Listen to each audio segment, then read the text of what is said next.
Hey, Marco, you ready for a totally awesome, cool show? One day when you guys get it right. One day we'll get it right. One day we will. I had it before that, but I don't have it right now. So yeah, I'm ready to go. I think thoughts and prayers.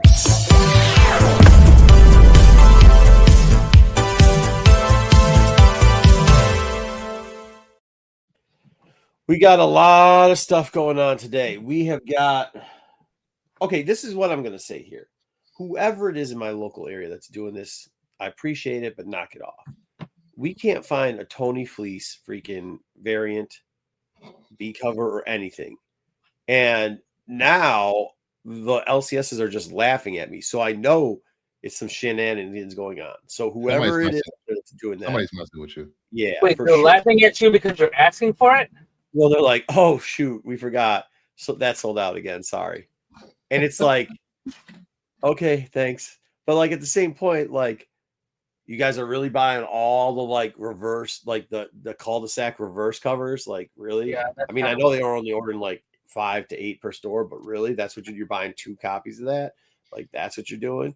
And whoever, oh man, yeah, I don't think I know they ordered the 1 in 10 and we're gonna cover that book, but they ordered the 1 in 10. I don't know what's going on. My LCS is awesome and got me this one. Dude, even though I was like a week, this is the number 1, and it's still like $40 for that, and the one this week's $30 already. Wow, that's crazy. Yeah, I mean it's crazy, and dude, you're not going to care about that much. Just hook a homie up. Like I don't know. And then the weirdest part is if you the Radiant Black book. Yeah, it's the dumbest cover I've ever seen. It's the stray dog. What's her name? I don't think it's dumb at all. I think it's a fantastic cover. Well, apparently, I thought nobody would want to buy that one. I was wrong. Yeah, well, Marco hates dogs, confirmed. I don't know. Whatever. Anyways, that's a good week for them. What else do we got today? But yes, so this week we were fed in through the DC line of actually it was Dub's suggestion, not his, but we're going to talk a little bit of DC speculation. We did a lot of research for this. I actually had to figure out how to load. I am mad at this. Max you can no longer just watch it on your mobile devices, like your iPads and stuff. You actually have to download the app. Even if you enter in your code to the website, then it says, cool, we 100% pay for the service, but you have to download the app. I don't like that. What service? For HBO Max. Oh. So like, yeah. I don't pay. You're saying you're trying to watch it through a browser and it won't let you watch it through a browser? Yeah, it won't let me watch it through the browser on an iPad. It's like it finds out it's making you download it through an app now, which is a new thing. Well, if you scroll down to the bottom, it'll say desktop view and you'll be able to watch it. I tried that and I entered in the code and then it still said, we identify this as an iPad. You have to download it. So screw Max, but we'll cover all that. We got a lot of stuff for you. Let's say hi to the chat real quickly. Hi, thumbs up. Hard times, baby, but nothing that totally awesome, coolest show can't fix. You're right, man. You're right. Right on. Cheers. Hopefully everything's going good for you, Tommy Longlegs. Hit that like and give the algorithm some loving. Peace. Cheers. Luck of the Irish. Yeah, go Irish for sure. Also, I gotta say, appreciate it. Let's stay around for CIC because I had a viewer comment last week and I highlighted it for everybody. Hey, Bridezilla. Yep, Bridazzle. She is awesome. Hello. She's a fan of the Teenage Ninja Turtles classic. Yep, we see her around. Hey, good to see you. Bar Lord, Howdy Kids, Punisher as allegedly dope. That's the one book we didn't get. We have a long list this week, so we didn't get to that. You kept adding books to the list, like we had a couple, and all of a sudden there's a couple more. DC apparently put out a non-superhero book. Oh, was it the kid one? Yes, Court. I really like that book. The fuck? What? Reserve that till later. Let's hold on to those thoughts. He's starting reading Matthews. Marco hates Jim, kids. The bag snob. Hey guys, hey what? Marco hates kids, guys. I spent too much time. I Bond 007. Absolute Batman was okay. And excited to read Punisher and Redcoats. I'm not excited for Redcoats. Not reading it. Excited for Punisher. we'll cover Absolute Batman. I made a certain comment. Did you guys see the comment I made in the general chat about this? I was shocked to read that comment. Why? Because you know me to do nothing but give straight honesty. So I gave straight because honesty. you unbiasedly hate on anything that's from DC. Not true. That's absolutely not true. I agree. That's Pure 100%. Michigan. Pure Michigan, buddy. Pure Michigan. Not so pure Michigan. I can't gather Matrix using either. Oh, yeah, Barlord. I know. I'm so mad about that, dude. I'm thinking about getting rid of it. Corbin, show yourself, coward. Is this last week was the late week? So this week's the late week. He's not probably going to be here, BK. But thank you for calling him out. Evening, fellas. Hope you're all well. Crawford and Alvarez Saturday. I assume that's a fight, right? Yep, it is. Is that MMA or it's not boxing? Nobody boxes anymore, do they? I think it's boxing. It sounds like boxing, but what is that? Welterweight? Tell us. It's on Netflix. I know that. Oh, okay. Everybody say hi. What's up? Absolute Cyberman is trash, dude. Get out of here. All right. Well, let's get into top fives. Yeah. Isn't that what we normally do? I think so.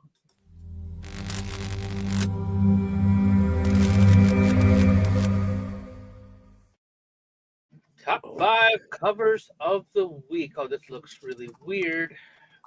Yeah, we gotta do a better background than that. I gotta change the background. Let me work on the background. You go through top 5. Okay. Can you fix the us There we go. where we are? Oh yeah, for sure. I can fix us also. All right. So let's start moving the. We got some interesting covers this week. Yep. I don't know. I feel like I had some trouble picking. I believe it was the variants had a harder time with. Variants were a hard time this week. Yeah. Yeah. 100%. Let's see here. There was too many choices for this. Look at that. So Marco went with the Red Hood, Aquaman for me, Lyric Lee, and then Bruce went with the Blood type. You know what's funny? Yes. I bought all these covers today. I have all these covers. Oh, shit. This is literally what I bought today. The Delato, I think I took Blood type out of mine. Lyric. I liked it, but I think I finally took it out because I was like, whatever. But I mean, I was saying today too, like Delato's got like 3 cardstock covers this week. I think they're great, dude. I mean, it sucks because it's devaluing his stuff. Oh yeah. He did the one big Barta cover too. Oh, sorry. Are they all connecting covers or? No, I don't know. Oh. That's a good question. Oh, thank you guys. Thank you. Oh yeah, people are loving it. Oh, yeah. Yeah. I mean, I don't know. These are all. That Delato's badass, yeah. dude. I'll tell you, there's a lot of good Red Hood covers. I think Yeah, there was just some borderline ones where I was just like, oh man, it was hard to pick some of those. Yeah, some of those. All right, what else have we got? All right, moving on to number 4. 4 is Red Hood. Oh, look, Marco went with the Aquaman cover. Yeah, I mean, like I said, Bruce, that cover is fucking horrid. That looks like diarrhea after talking about the cover's cool. I like cover shit. Book. Hey, Phil. Hello, everyone. I tell you pick a Marvel book and you shit on it. Come on, dude. That's that you did that on purpose. That's a shit ass cover. Is it Varek? It's not Varek. He passed away, right? So dude, that looks like a fucking. That looks like a short person dress playing. Oh, stop. Can we say short people? Thank you, guys. Bruce by far. Thank you. Get out of here. I love you, Michiganders. Hey, look, just because they got short person fetish. I mean, I can't help that. I don't know. They're loving the Chip Zdarsky over there. He didn't do the cover, did he? I think he did. He did. Well, he's not known for drawing, I guess. It's like Dr. Doom, Captain America. I mean, that's. I guess, but that looks like. You know what it looks like is 1980s bootleg Star Wars Doctor Doom. Like, do you know the bootlegs that they used to have of the Star Wars figures? Like the Mexican bootlegs and stuff like that. Yeah, where it was all frumpy and like doughy looking. Like that's what that is. That's terrible, dude. That thing's garbage. This cover pops. Thank you, chat. Thank you, chat. No, there's one person. It's two people. Dub equals better than Marco. Marco equals better. Yeah, than... I like that Greg. Hey, Lance I look don't at care, first guys. glance. Look, I don't care as long as the person isn't Bruce's. Like, the Bruce covers shit. You know, the Look at one the we phrase. got, I should have gooned up more this week. I don't know. You I started didn't- gooning. Yeah, I didn't hate that cap cover, but I couldn't put it that high. That cap cover shit. There were so many good I don't mind. covers this week. There's so many good covers this week. You didn't need to do that cap one. Who did your cover? Who did your cover? Mine? Yeah, Greg Lamb. really. Yeah, look, can you tell by the black canary in the front? There's still a black Well, canary. the porno in the back of the eyes, but I was thinking it's a little bit early Campbell-esque. Remember when he used to do like the Danger Girl thing? Mm-hmm. It's kind of like he took a look out of that book. That looked That like was the a post. I had to porno look. I had to like look at it twice. That first glance, it looked like that the background was her leg, and I don't know. Oh, yeah, I see it now. Not, Okay, you know what I all mean? right. Like it's weird. Yeah. Okay, yeah. But yeah, I liked it. It's cool.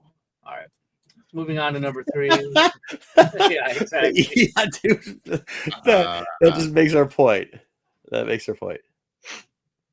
Here we go. Moving on. Chip's to writing's number good. Chip's drawing 3. sucks. Bruce Adelado Butler, again. The Birds of Prey. Marco Adelado. What do you like about that Punisher? It's a Really? nice, clean Punisher. It's EM Gist. I like it. It looks like a Frankenstein Punisher, 60-year-old dude. Punisher kind of looks like a Frankenstein. So what's wrong with that? Yeah, maybe. I think it fit. That's what Punisher looks like. Yeah, He's a fair enough. grumpy old man. I don't know. No, you right. got it, Dub. You got this one for sure. Sweet. Thank you, Marlord. All right, let's move on to number 2. 2. Yeah, the Lee. I like the Lee. This is what I gotta say about that Frizzen. I like it because I fucking hate looking at it. You know what I mean? Like I see it and I'm like, that's so fucked up. Like, and I try not to look at it, and I look right back and I go, damn, that's fucked up. And then I look away from, damn, that's fucked up. And that's why I picked it. Because like, damn, it's fucked up. But you know it's good. Like, you know, it's like a train, it's supposed to be a train wreck, right? Like it's supposed to be something like you're supposed to like look at it and go like, oh man, that's ugly as shit. And then like, yeah, but I can't stop looking at it. So it's freaky, dude. It's giving people nightmares. It's got for sure. worms or whatever that intestines, intestines, whatever bro. that is. It's wriggling. It's not even that. Yeah, that's wriggling is creepy. not The part of eyes. Mm-mm. That eye situation's just fucked. Yeah, it's the eyes. Yeah, I don't 100%. know. My lord. I It's the think eyes. that cover needed a background. No, Instead of a I white think not background. having a back. It's like the kids in The Shining in the background where it's just like The nothing there. Shining. Yeah, you know those twins where they're just twins. And They it's were like, in the hallway. What are you yeah, talking but it's a about? nothing hall. Yes, but it's Wallpaper. nothing. Just It's like nothing hallway. decorations and an elevator, and pictures Wallpaper, on the wall. carpet. No, there wasn't. Carpet. Wasn't. What No, are you no, no, no, talking no, no, about? no, no. What? You guys are trying to read into it too much. There wasn't how the hallway shot was done.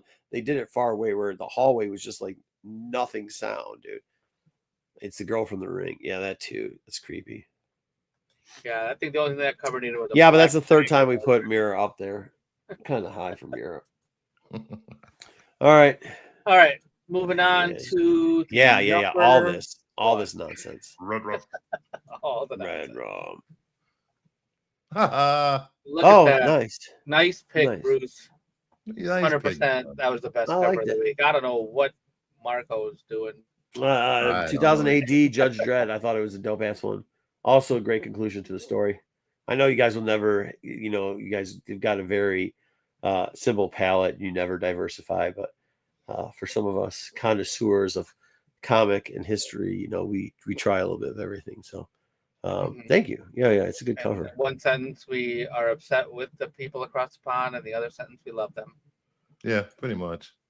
Well, we have plenty of fans across the pond, so I wouldn't try to say that we're upset with all of them. I'm not upset with any of them. Weren't you I'm crapping on them never in upset about Japan? that. Huh? What? Weren't you crapping on them in Japan? Horrible they were. I'm sorry that you guys don't travel internationally. I don't know what to tell you. You just say you hated people from UK. No. I said that the people that travel on holiday for UK have now surpassed the Australians, which used to be the worst traveled nationality. Yes, that's true. Have you traveled internationally lately, Bruce? Yes. Okay, then you know what I'm talking about. Actually, it's kind of funny because I just had somebody else come back. They said the same thing, and they hadn't heard. They don't watch this. No, they were just in France, wasn't it? They're like, dude, do you know the English nowadays? I was like, yeah, bro, I'm telling you, wild. And then we were sharing stories. Did they go to see Clash in Paris? Did they see what? Clash in Paris in France? No, they did some weird tour where like you take a boat and then I don't know what's Flash in Paris. Clash. It was the wrestling event that they had. Oh no, this was a month ago. Who? It's my neighbor. It's my neighbor's in Paris. I think your neighbor's a wrestling fan. Oh, sorry. Is that where you went, Bruce? You went to Canada? Dude, come on, bro. That's funny. Who's in Paris? It was my neighbor. Literally my neighbor. My neighbor that lives right next to me. They went to Paris. It was him and his fiance. They did it for their honeymoon. I don't know what to tell you. Why do we know who? Why do we need to know? I can tell you what his and her name is. But He was probably asking what I said. I said Clash in Paris. That was the name of a wrestling event that just happened. Oh, Clash. okay. CLASH. The band. Oh, dude said The Flash band, in Paris. I'm like, who's Yeah, this Flash. guy named Flash who lives in Paris? Yeah. Sorry. Hey, kids and Bruce.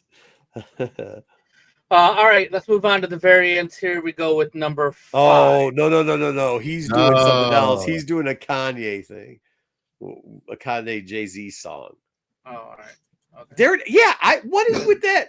I was like, nobody's gonna Why do you buy. hate that cover? I That don't. cover is No, great. slow down. I didn't say I hate it. Here we go. As the text says to my man, I said, "What the bleep's up with this cover?" And he says, and this is his response. Let me see what his response said, so I can read it because I'm old and I can't remember what people say anymore. Because it's different. And I said, "For real?" And he goes, "I don't know. People just think it's cute." And I was like, "What?" I was like, "I don't know. I gotta look into it." And when you called me today and you said, "What's up with that cover?" What did I say? People think it's cute. That's exactly what he said. I don't think it's. I don't know. I thought it would be on the shelves. It's not on the shelves anywhere. That's all I'm saying. There's So a I guess 1 you in win 20, this one. So yeah, 1 Huh? in 20. 1 in 20 for Radiant Black, number 30. For Radiant Black, 37 for fuck's sake. Yeah, so that's why you're not going to find it because who's ordering 20 copies of Radiant Black? Well, the store I was at did. Not I, said the blind man. Yeah, I'm gonna guess most stores are not because this is pretty. That's far gonna down be a the hard list. comic to get. Yes, I don't know. They said it was. They said that's what I thought it would be sold out. But should I we expect help the viewers out with this one? I know a place where they can get it if they want it. no, because I want to get it. Where is it? Midtown. Midtown Comics still have copies up on How many? This Radiant Black. Radiant Black. Buy me one real quickly. I'll give you money. You guys should All right, do Bruce. polls for these so you get it. All right. Wait, yeah, dude. Yeah, well, yeah, the poll thing is interesting, Barlord. Yeah, I wonder if there's a. But it would take a long time to get all those votes through. All right. I mean, it's not even like that expensive. It's only like $10 above ratio, not even double. But still. Well, Midtown has it for 27. Oh, yeah. You That's still want it? Yeah, it's all right. I'll buy it. All right. I I'll want give it it to too. you at Baltimore. All right, sounds good. All right, moving on to number 4. Polls for what? You guys should do polls for. Oh yeah, for sure. Can't we do that? What, a poll? Yeah, to see who's winning. Yeah. How do we do it? I'll figure it out. Barlord, Yeah. thank you. I'll try to remember. You just go to YouTube and you just put our names at the bottom. This should be a Yeah, but you have to do it for each book. Right. no. You just put it for the whole segment. Did he just go? He went dark screen. Okay. Okay. The Meyer, start a Discord, Meyer. We'll let you run it. You can monitor it. You can be in charge of it. Jim Lee for the win. I don't know. Shout out. What's his name? The little guy on here. I don't know. I don't Pete. think that the trade What? dress was bad on that book. Huh? I don't think the trade dress was bad on that book. I don't think I need to get the variant. So one. I think the variant looks better. I don't know. The variant looks good, but I don't know. I went to Perel movie poster of all the birds of prey. Who did your What is cover? it going on? I totally. I think that's a Stefano Caselli. Yeah, That's we've seen this shit try to be done 100 times before. I don't know. I like the everybody else's. background stuff in there. I like That's that. weird stuff. Dude, remember that? What was that Boba Fett 1 in 25 that they did? That they did it better than this. What the heck was it? It was like 3 years ago. I don't know. I've seen it better. I don't really keep up. I do like yours though, Dub. I like Birds of Prey. Yeah, I'm a fan of the Perel. All right, let's What move do I on. wanna Number do? 3. Thank you, JJ. JJ. What? Okay. I knew it was good this week. Oh, here you go. I did it. I decided to do it before Gooned it Bruce up. would do it. What? Are you What gooning? about the Linsner? I did the bet. No, actually, I'm not gooning. This is like actually a good cover because there's a Ah. lot of junk that they put out. I was like, wow, that's actually a good cover. I was like, which gooner is Bruce That's going to do? not a- And then I was like, yeah. oh man, I actually like this. This is like, it's got Oh. a little bit. Hold my Oh, beer, Marco. Hold my beer. I'll show you how to do it. No, Yeah. you're going to goon. See, that's, I don't goon. I don't goon. Bruce, that cover sucks. What are you talking about? That That's a good cover's cover. dog shit, bro. That's a Hey. good cover. I like your cover. I like your cover, Dub. I think Dub's going to win the variance because I just keep saying, Dub, I like your cover. I mean, it was Soundwave and Yeah. cassettes, but Nakayama. I mean, I don't like know. it. Super clean. I like it. No way, dude. People Four are Deadly liking- Venoms. people are That liking cover's the- trash, yeah, dude. They're liking the That cover is It's the Hulk Lee. cover. dumb. That cover is trash. That puppet All right. Lee. It's a little Good. cloudy, but I mean, it's not bad.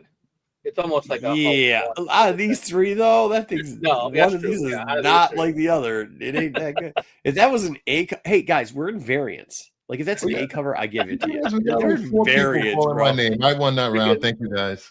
Gooner, oh, get out of here. Go back to squatting 320 pounds. Get out of here. All right, number 2. Here we go. Now the Gooner. Oh, I ain't gonna say nothing. Ah. I'm not gonna say nothing. Nice cover, Bruce Pueblo. Nice covered up. Yeah, we're actually Yeah. reviewing it today, Ed. Fantastic cover. We're reviewing it today, bud. I couldn't get behind that too. I looked at that Supergirl cover and something about her face just kind of wasn't right. I was gonna Really? pick it because of the thick thighs. I know Yeah, the it goon was is like thick thighs. THICC, that's correct. I don't think it's just Gooners. I think two people who have wives who are in pretty good shape but have thick thighs, I'd like to say. I'm just saying. I'm not trying to be a pervert. But I don't think it's just You Gooners. actually are being a pervert right now. No, I'm not saying that's not perverted. Right, Dub? Would you agree to these I statements? didn't just say said? anything about it being perverted. All I said was that something was off about her face, which is why I didn't pick it. Yeah, well, I mean, I don't know. Yeah. I like the cover otherwise. It wasn't. Okay, fair enough. Yeah. All right. Bruce Dub. All right, Yeah, here we I know. go But with the here, watch number- this one, Cosmic One. Watch this Number one. All right, go. 1. You guys Yeah, this is why I can't say anything about theirs because cannot. Because I here thought we that was go. the best cover, guys. I really did. Oh, get the shit out of here. First off, I had the best Vampirina cover Get out like of 3 here. picks No ago. way. You Yeah, had the colors. for sure. No way. For sure. I had to decide. I went with the black and white and red one with this one just because it was very striking. The eyes on this one, her eyes are up there, are the ones that I like. I don't know. Dude, she got fucking wonky boobs, bro. Yeah, well, her eyes are up there. That's not even good boobs. What happened to Bruce? Bruce was so ashamed of his pick that he bumped out of here, dude. All right. Yeah, Bruce. You know that cover's interesting. The face on Vampirella looked a little Hold on. a little off to me on that one. Hey guys, go. So take those two. Go back 2 picks. You can't tell me those are better. This, first off, the one Bruce's looks like she's derping, so I don't know what to tell you about that. Like that's not a good one. Who did that? I'm not sure.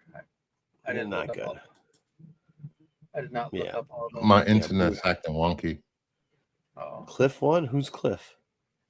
Cliff. Oh, Cliff. Cliff's on comics. Hey, Cliff, buddy. Okay. What's going Bruce on? won. Thank you very much. I'll take the win. That's Bruce did not win. Anacleto cover 1 in 20. No, first off, you only Thank got you. one vote. Thank You you. only got one vote. That doesn't- Thank you.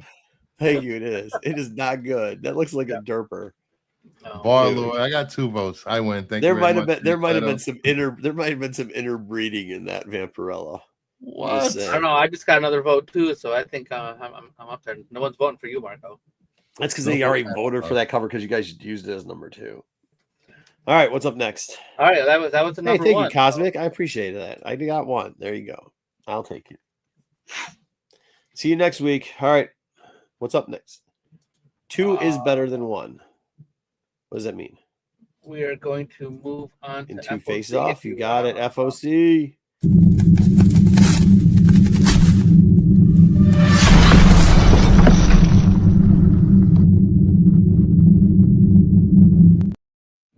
Dude, FOC was kind of all over the place this week, but I think I kind of clumped them up into stuff. I think we got some good FOCs this week. Let's see. I know you guys enjoyed it last week. I don't think it's as good this week as it was last week, but I think it's pretty.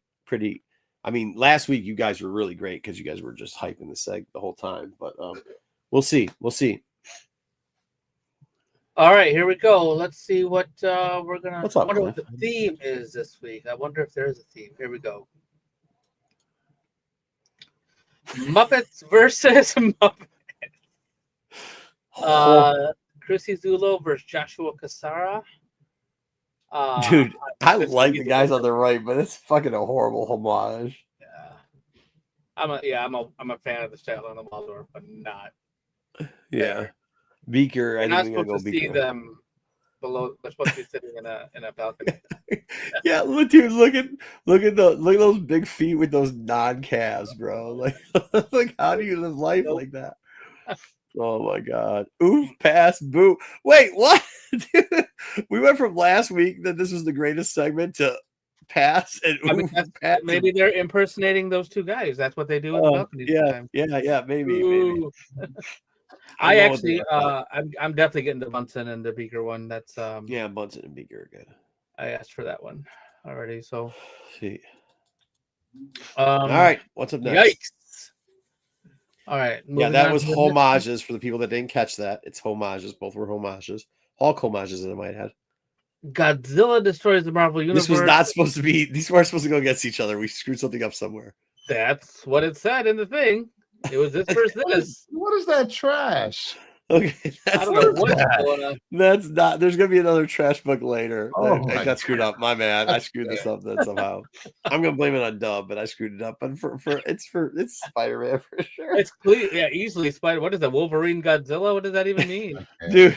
Yeah, no, that was supposed to go. I thought they know claws. It's supposed to go on. Okay, there were supposed to be 2 trash covers, and I don't, or a crossover cover or something. I'm sorry. At this point, Marvel should just let Barons do all their covers. I'm just saying. Just let Barons do all the covers across their line. Dude, that he does Spider-Man so well. Yeah. That Spider-Man is fantastic. Dude, like when you think about classic Spider-Man like artists where you're like, wow, they did something like really well. You know, you start thinking about what's the guy that did it right after McFarlane? Larson? He did it forever too. No, after that. No, Larson did it around the same time, didn't he? Larson did it after. Where's the one? Damn, I have a bunch of his stuff. I can't remember. He's actually one of Pete's favorite too, and I always agree that he did a great job on covers. But then you got this. I mean, I think it's the new way of doing it. It's almost like Delato's and Venoms. You know what I mean? Like, I mean, that's an homage to 33, right? Kinda. Yeah, kind of. There's a fire back there. Yeah, there's a fire. So I don't really. Did Sticks put this together? I don't know. He's supposed to be on the show Sunday. Maybe that's got in my head. All right, let's see how I screwed this up. The next book probably is going to be. Why don't you go like, yo, dude, these don't make sense. What the fuck is this? Oh, I have like 7 minutes to throw this stuff together. There's no proofreading any of this stuff. This is good. This worked. Oh yeah, this is supposed to work. Yeah. Archerm versus Archerm, right? Yeah. Archerm versus Archerm. Damn. And see, this is the thing with what's her name on the right. She's just a little bit too far off because she's almost got that Professor X vibes. And when you look at the right side, there's something a little bit off with her too. So it's Archerm, but they're like not equal net. You know, they're kind of on equal nettings. It's not the best Archerms you've ever seen before, but like, so I think they're kind of like an equal. I don't know. For some reason, all I see with Kat is her belly button. I don't know why it's so predominant. Oh, I don't like the mask. I think that's kind of weird. Yeah, like, that gives the Professor X vibes. Like she's wearing Cerebro on her head. I think it's hold on. Oh my God, Jesus. Dude, I think it would have been better when it actually was supposed to go out. But this worked out great. They're smashing that. Absolute. I'm probably gonna get both of these. So I'd have a hard time. Supergirl, Swizzy like Teens, is it? Supergirl. Yeah, I think it was. All right, what do we got next? All right, moving on to the next set. Let's see. No, these two look like they go together. They do. Do you know what the one on the left is? I'm not gonna tell you. Which one do you think is better? I like the one on the right. Okay, but you don't because the one on the left is we're fans of this artist. Me and you are. Is it Raza? Yes, it is. It's a Raza. It is a Raza. I don't know who did the one on the right though. I can't remember. I put all the links down there so you could put the names underneath, but I get it. Yeah, I'll get there. Yeah. It's a Raza. I like the Raza, dude. I like the, it's gross, but yeah. This is the best thing I could find to match up against it. Yep. It's a High Strangeness, which I'm actually kind of looking forward to reading High Strangeness, and I'm probably not going to read they chose Violence. But yeah, the cover with all those I like that mask. I mean, that's just a good... dude. I'm looking forward to that book when it comes up. Yeah, it is a Raza. I mean, they chose Violence. Raza is really dope. That's a really dope book. I like it, but it's been done before with the mask. Yeah, that's true. Well, I mean, if you think about it, what is it? Action Comics when he's got them all up on the wall, and the Predator versus Wolverine cover, they did it. Yeah, fair enough. The old Spider-Man cover like that too, I think. All right, let's keep going. All right, I wonder if this is the one. Nope. This is Batman versus Batman. Damn it! This was Crane versus Crane. No, that's not Crane. One of them right side's Crane. Right side's Crane. It's two famous people. It's Crane. It's two people. It's two artists of the same ilk. So it's Crane and I can't remember who did Red Hood. It has to be an artist of the same level because I'm not going to mess up put somebody against somebody who gets smacked. Yeah, I mean they're both. I like the Red Hood though. I do like the Red Hood. I like both. I like both. Yeah. I think the Huntress Red Hood thing's doing good. Is that Clark? Okay, there you go. Yeah. Clark first. Yeah, okay, cool. Clark covers have been getting really good in the last couple of months. The one thing that when you think about Crane, I think you got that USA Carnage USA is probably the best, right? But he doesn't just stick to that one style, which I like. Right is Crane, yes. Yep. You're right. Is Crane. Yep. Mm-hmm. All right, what do we got next? Right, moving on. Oh, see, that was it. The Tron. The Tron was supposed to team up against the well, this one actually made sense to me because they were both video games. Okay. Yeah, the Tron was supposed to go against the Godzilla. That Tama's going to win, dude. Those Tamas are dope and hard to get. That Tama it's winning by default. That's the only reason it's winning. Well, I mean, it's also not supposed to. It's supposed to be Tron versus that Godzilla thing. So the Godzilla Wolverine thing. I see. So it was supposed to. Oh, yeah, it doesn't matter. Yeah. Pass on both. I can see that. Mm-hmm. All right. And I don't know. I like those Tama ones. I'm just pissed I can't get them. Oh, until next time. All of them, yeah. Until next time. I don't know why I messed one up, didn't put one in there. Then. All right. Yes. Do you want to go into CIC or do you want to go into take it or leave it? Considering the whole. Oh, really? Good for you. Nice. Let's go. Oh, let's go. They want to talk about it. Let's go into take it or leave it. That way we can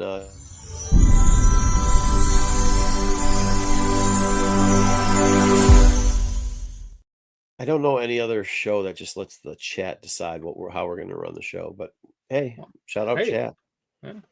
Hit that like button while you're there. Yeah. Take it or leave it this week. I know. Once again, it's not like there's some interesting books out this week. I wouldn't say it's the greatest week, but probably number 2 as far as readers. I think it's a pretty good week of the month. You know what I mean? So there was a lot of talk about a lot of different books this week. Like, sometimes you'll get like one book that everybody's talking about this one book, not this week. And it wasn't like there was no chatter. There was like people talking about different books. And one of the books they were talking about a lot was this one. Oh my god! Like just everybody and their brother talking about this book, and then not only there's people that have now jumped on board the bandwagon with Absolute Batman after hating it for 10 issues or 8 or 9 issues. Hold on. Now Hold on. Batman. I mean, all we heard about when Pete there's was here 33 was people for Daily Venom. All kinds Hold of on. like, oh my god. Hold crap, on. Slow down. The Batman looks terrible. Yeah. Yes, that's true. Like, hold on. You read the first issue, hasn't read a book issue since. Just saying. That's not true. First off, if we'll go back and it's recorded so you can, I said, not my style, not down with it. Pete shat all over it, said it was the worst Batman of all time. I said, at least he's got the cool nice to come off his head. Okay, so let's be real with that. However, the first arc was not that good. It wasn't. And if you try to lie about it and throw up all this bullshit smoke, then you're actually saying that this arc isn't one of the best arcs in Batman in a very long time, because it truly is. Like, it's spectacular how they went from a mediocre arc in part 1, as I put in the chat before, to this thing, which hopefully, tell everybody, tell the biggest haters of all time to jump on it. I have told you the last couple of weeks while we were reading, the last couple of weeks, I was telling you that this book seems to be doing a little bit better, right? Now, all of a sudden, we get this week that the last 2/3 of this book, well, really the last bit of it, but like, no, the last 2/3 of this book was just absolutely amazing. It was good. Yeah. It was so good. I like the first arc. The whole ended with Black Mask and this. No, shut up. That arc sucked. This arc has been crazy since issue 7. I'm just saying. What is it right now? Issues have been crazy. You're late. I thought it was last 3, not 5. I think it was since 8, 9, 10, 11. No, 9, 10, 11, 12. Yeah. It was the Bane stuff. When did Bane come in? That was 8, right? Bane was 8. End of 7, I think. Yeah, 8. And the 7, beginning and 8. No, I don't care what you say. The first 7 sucked. Deadly Venom. It was crap. I've been there since the beginning. Yay, I'm one of those guys. Oh, I've been there since the beginning. Yay, I gotta pay off. The chat. Yay, I've been there since the beginning. I'm a Cowboys fan. Yay, get out of here. Nobody cares. Then it means you've been a sucker for 7 months. Absolute Geek has been on this since the beginning and telling us to read this book. Yeah, but he said that about every Absolute title, and every Absolute title is not good, and every alternate. I think everyone was good. Even Martian Manhunter, it was weird, but it was a good read. It was 9. It was 9. So since 9, I'm just telling you, 9 is like. I'm gonna blink twice if you're not okay. No. Hey, listen, go back and watch the tape. Since 9, I've been saying it's been good. But this was like, this is great. Like this, if you have people that are don't like the absolutes, I will tell you, and which is fair. They can, everybody can have an opinion. That's what's great about this. But if you have people that don't like it, I was actually in the store this week, and for the most part, I was like, I don't know, the Bane stuff's been pretty good. And I'm reading this, and I stopped talking. And for me to stop talking is a lot. And then I sat down in one of the little kiddie chairs, because they got the little kiddie chairs, and finished reading it. And then I was like, yo.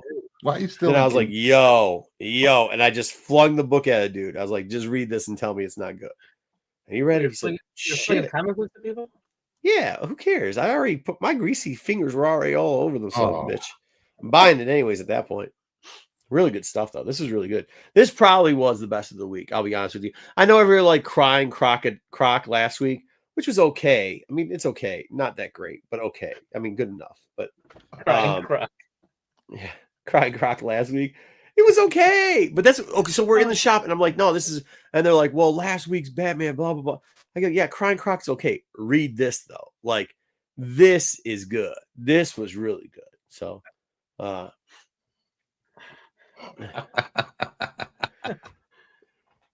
dude, I can listen. That's the good thing about opinions, Venom. I don't know how it works, but I can tell you your opinion's trash, just like you can tell me mine is trash. That's what grown-ups do, buddy.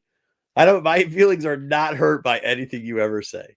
All right. But take this. This is really good. This is really, really good. And by the way, he does use he uses my favorite part of this whole costume. He uses the bat ear knives in it too, which is I The think spikes from his ears. I will say I'm still not a fan of the art. I'm just not, but that's okay. Yeah, some of the art was a little wonky. The way whoever drawing the faces, they didn't have mouths at one point. Yeah, like, what's going on here? Yeah, the roundness sometimes where they get a jaw, then it turns round. I mean, whatever. But I'm not going to pee it up and be like, the vehicle's so stupid. It's a Land Mover. How could he drive down the street? Like, come on. It's a comic book. Where did he get all this money from? Why did he buy all this stuff? He's he's only an engineer.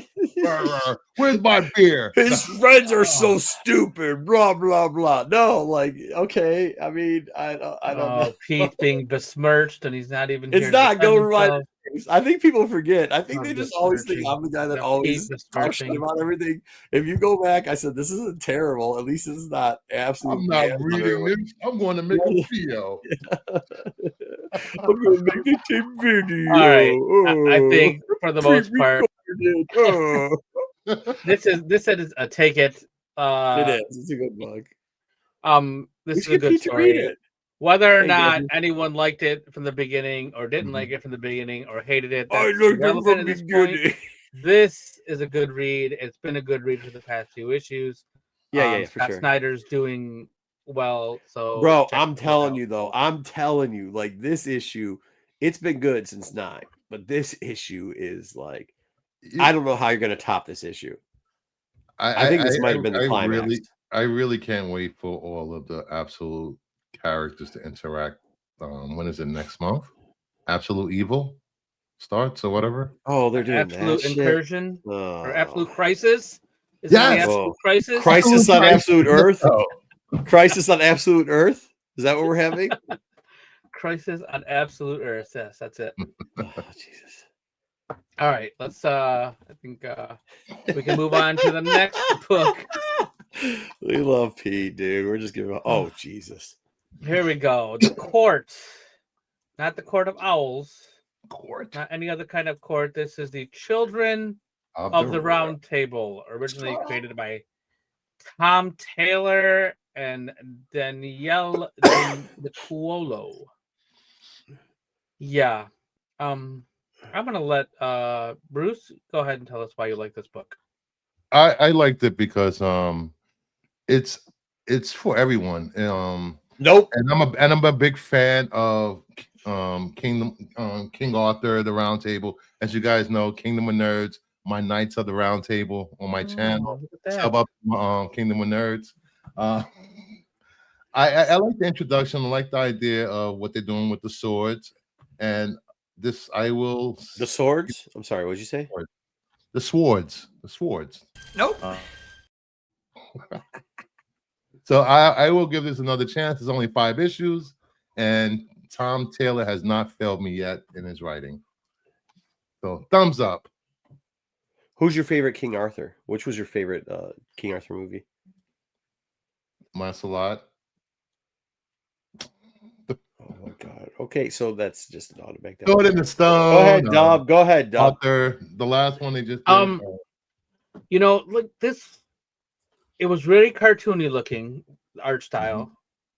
It gave me like a little bit of a kid Power Ranger-ish vibe, like not exactly like powers, but the weapons. I don't know how I didn't love this book, although I would check out the next one if I needed to, but I'm not going to go out looking for it. So I'll give it a crooked thumbs up because it wasn't terrible.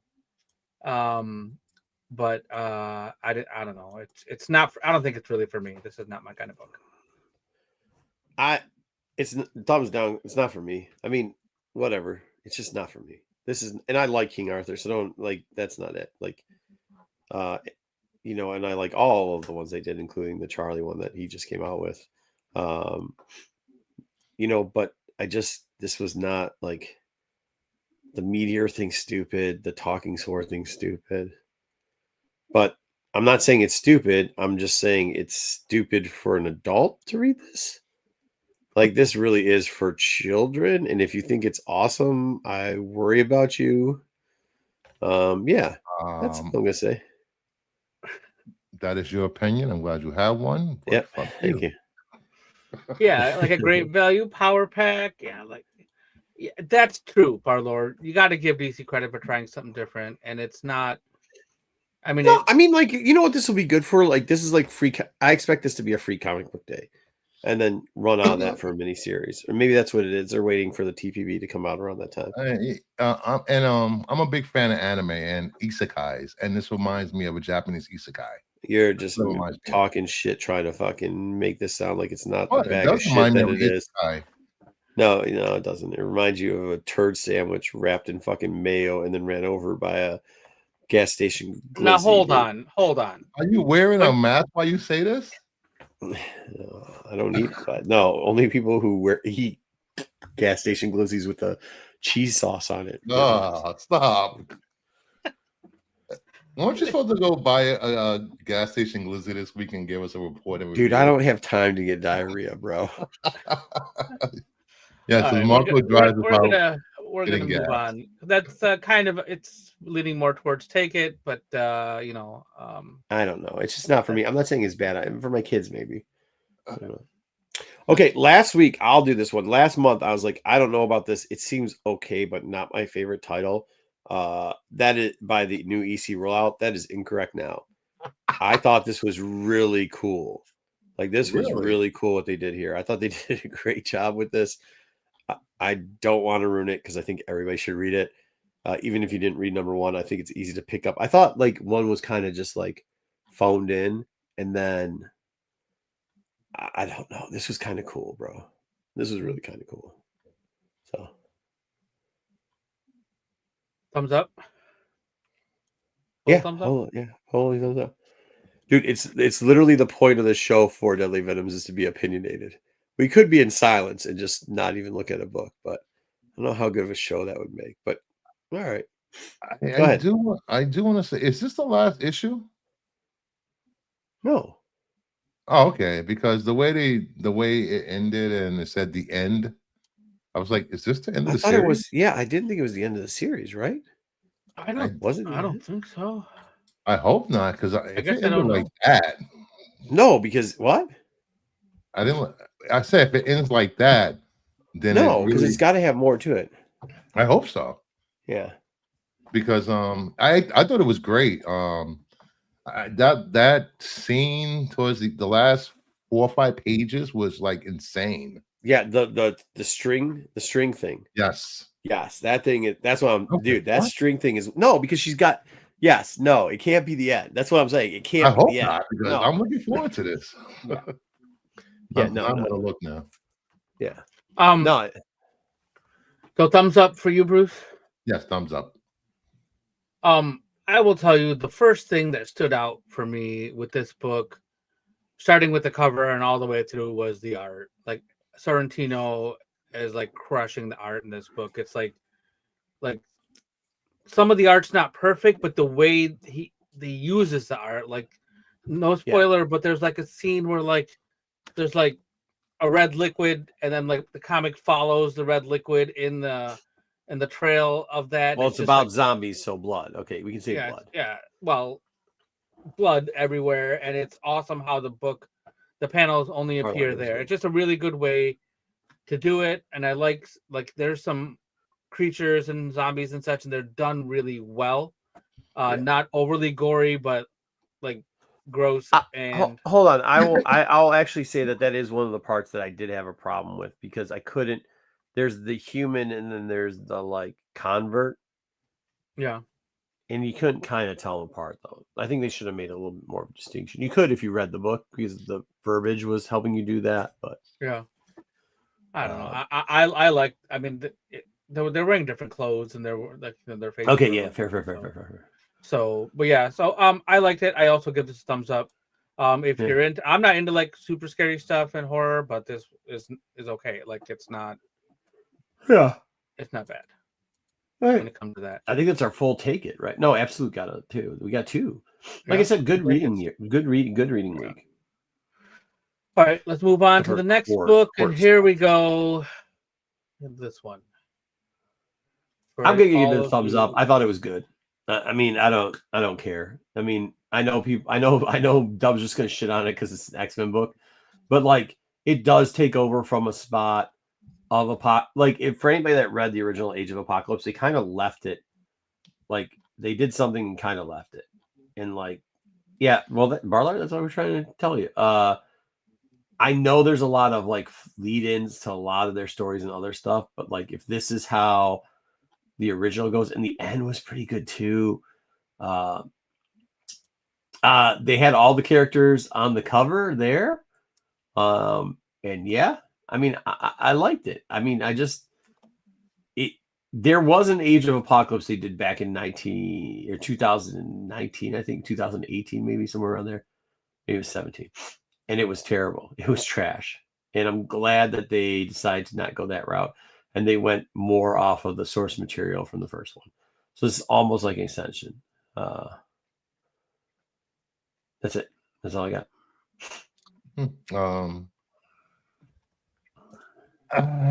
I liked it. I just have one question, Marco, because I didn't read Age of Apocalypse. Is that Rogue or is someone controlling in her body? Because no, that's her. So she marries Magneto in the thing.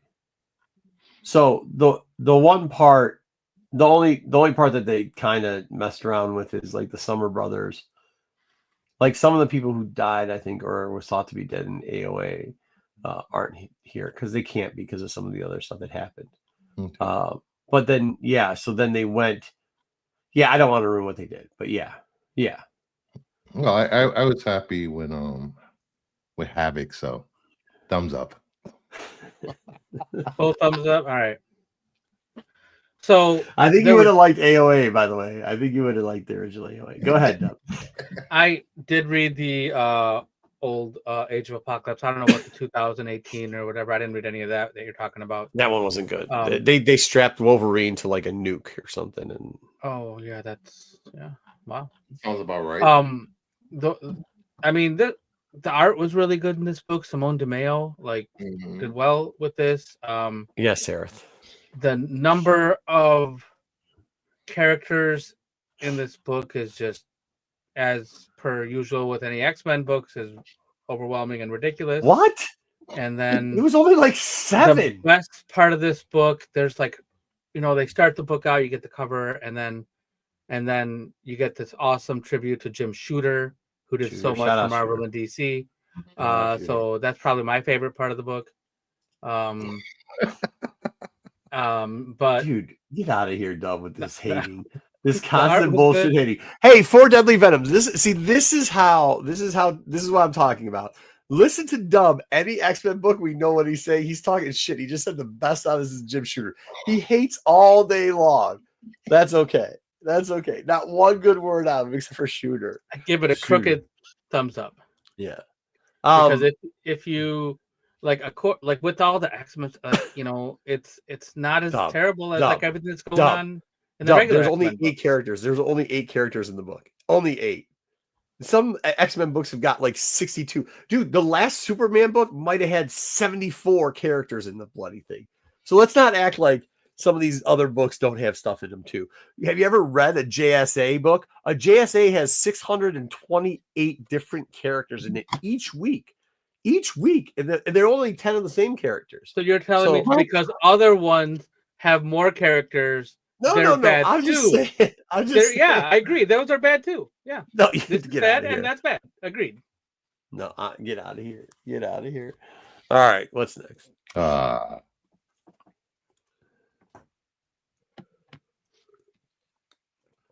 That was X-Men. That was good X-Men. I read quite a bit of that stuff, and I was forced to read it, and I'm glad I was. So it was definitely good stuff. Look at B. What's up, B? Yeah, even B's calling you out on your hate. Yeah, you're right. Shout out, B. Yeah. Iron Fist, the Undead Iron Fist number 1. I so didn't want to read this. I know I chose it, but it's number 1, so I had to. But I did not want to read this. Yeah, I didn't get to this one. I'm sorry. I didn't get to this one. Okay, this is what I'll say. Nope. No, I'll tell you this. I liked his new mask. He liked the mask. That's it. But I'm not reading number 2. Yeah. I didn't know there were Iron Fist fans out there. Are there still Iron Fist fans? Down, thumbs down. I'm just not reading. He talks in the third person at one point in this book. I'm not fucking reading this shit. The mask is cool though. Thumbs Who's down. writing this? Thumbs down. Yeah, I don't know. Does it matter? It doesn't matter. I wasn't He's like reading dead. it. All right, so this is it. So he's dead, and then he dug himself out of the grave somehow, but he's still kind of dead. And then he goes on a mission. Kind of like a ghost. Yeah, but no, but he's not a ghost. He's like revived. All right. Well, we can move on to the next book then. Yeah, he's dead. But he's not dead. Tama number 2. All right, so we were talking about this book. We even talked about it in the chat earlier, and that's why I went to take it or leave it. This book is fucked. Yeah, I don't know what's going on in this book. So you know what's the thing called a Tochigama? Tamagotchi? Yeah. So the basis of this thing is the Tama's like a modern day Tamagotchi, but it can kill motherfuckers. And it's alive. It can eat fingers and shit. Right? Yeah. It's like taking bites. Yeah, I can take bites out of people. It's like virtual, but it's in the get out of here. Real world, and it's no. Yeah, we tried that before. This shit's garbage. Yeah, this is demented as hell. Like I'll tell you, I don't have a problem with it. I was like, okay, cool. It's fucked up, but it's like it's truly fucked up. Like it's good. It's like a Pokemon or Digimon crossed over with like some kind of monster that like I don't know, like it's a horror version of it. So they're a watch. Yeah, so that's kind of what this is. Yeah, for you. Yeah, that's the basis of it. But there's this kid whose dad passes away. Just to give an overview of number 1, because this is 2. A kid whose dad passes away, and he does. I don't know. I've never done this before, but I assume like with the whatever Venom's talking about, or the Kuchiganas or whatever. You like feed them and shit, right? And you train them up or whatever. Yes. Hachigamas, whatever the fuck they're called. Anyway, so you do the same thing with this. So the kid whose dad died does the same shit with this, but then like it's kind of in real life also. So yeah, I don't know. I'm giving it a thumbs up. I thought it was good. I thought it's good. I liked it. I read it. I thought it was good.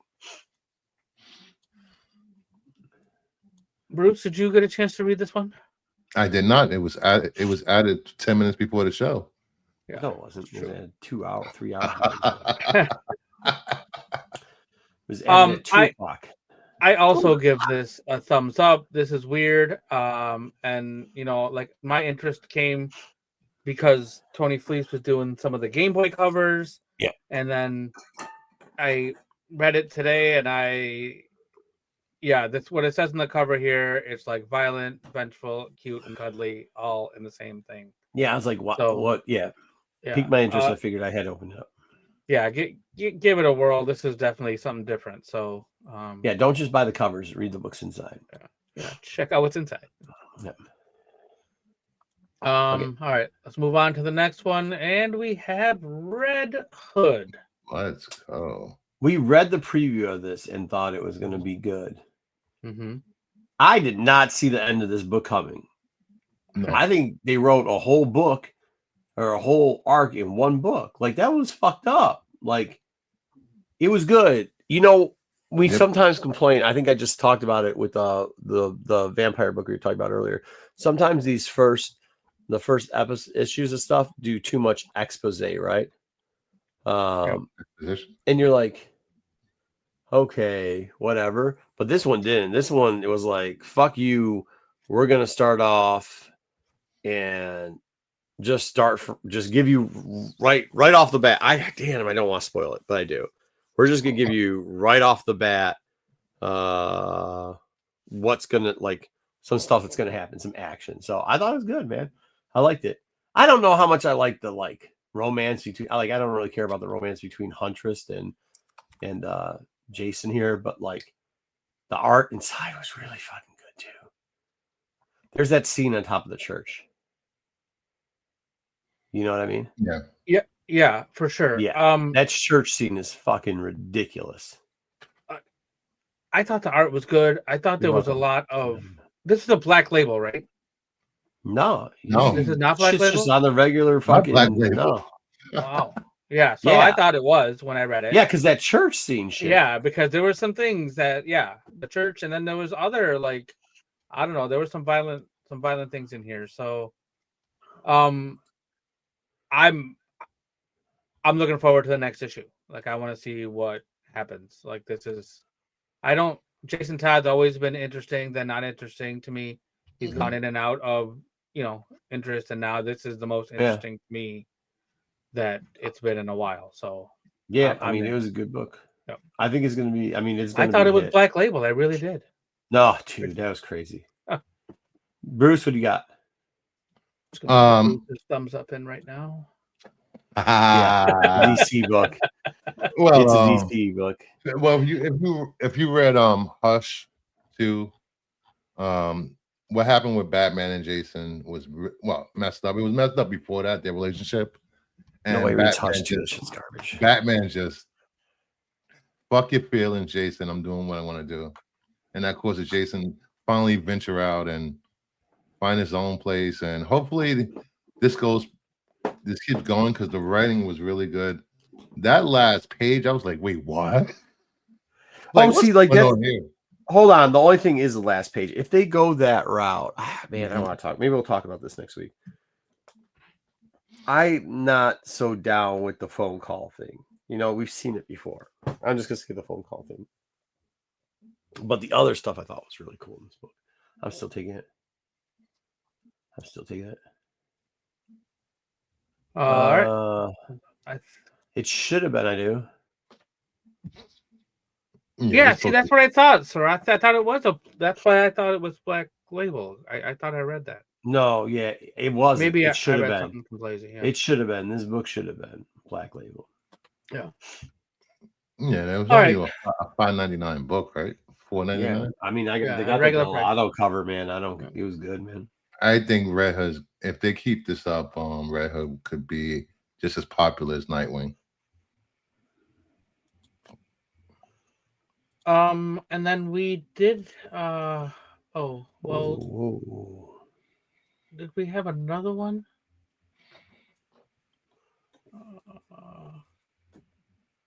Oh yeah.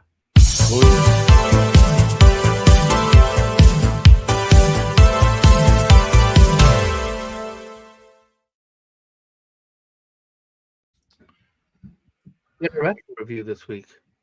We do have a retro review this week. Retro review this week. Read the book, Meyer.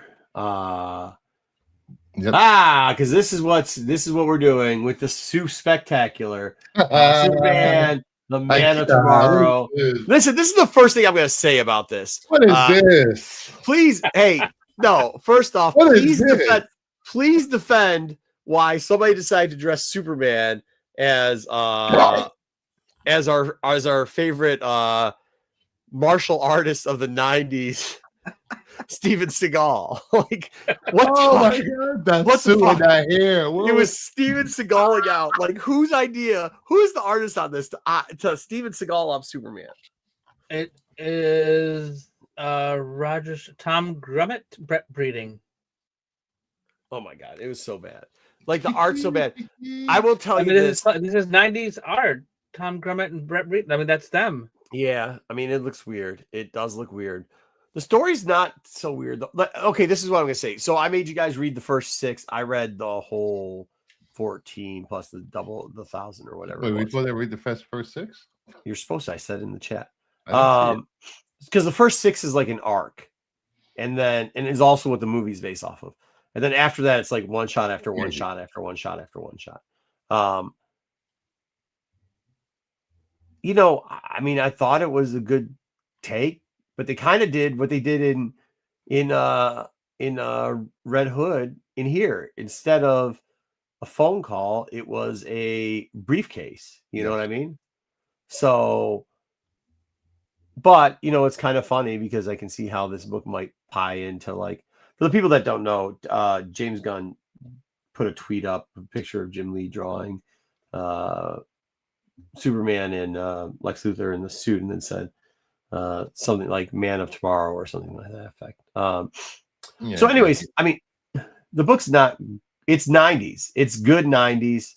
It's fun 90s. But I think we have to like make fun of the art sometimes of what we were looking at in there, because he does. He looks like what's his name? He looks like the dude from was it Belly? It wasn't Belly. What the hell? Steven Seagal. He looks like Steven Seagal in this book. Yeah, it's fucking hilarious. But this was Superman after he came back from being dead, right?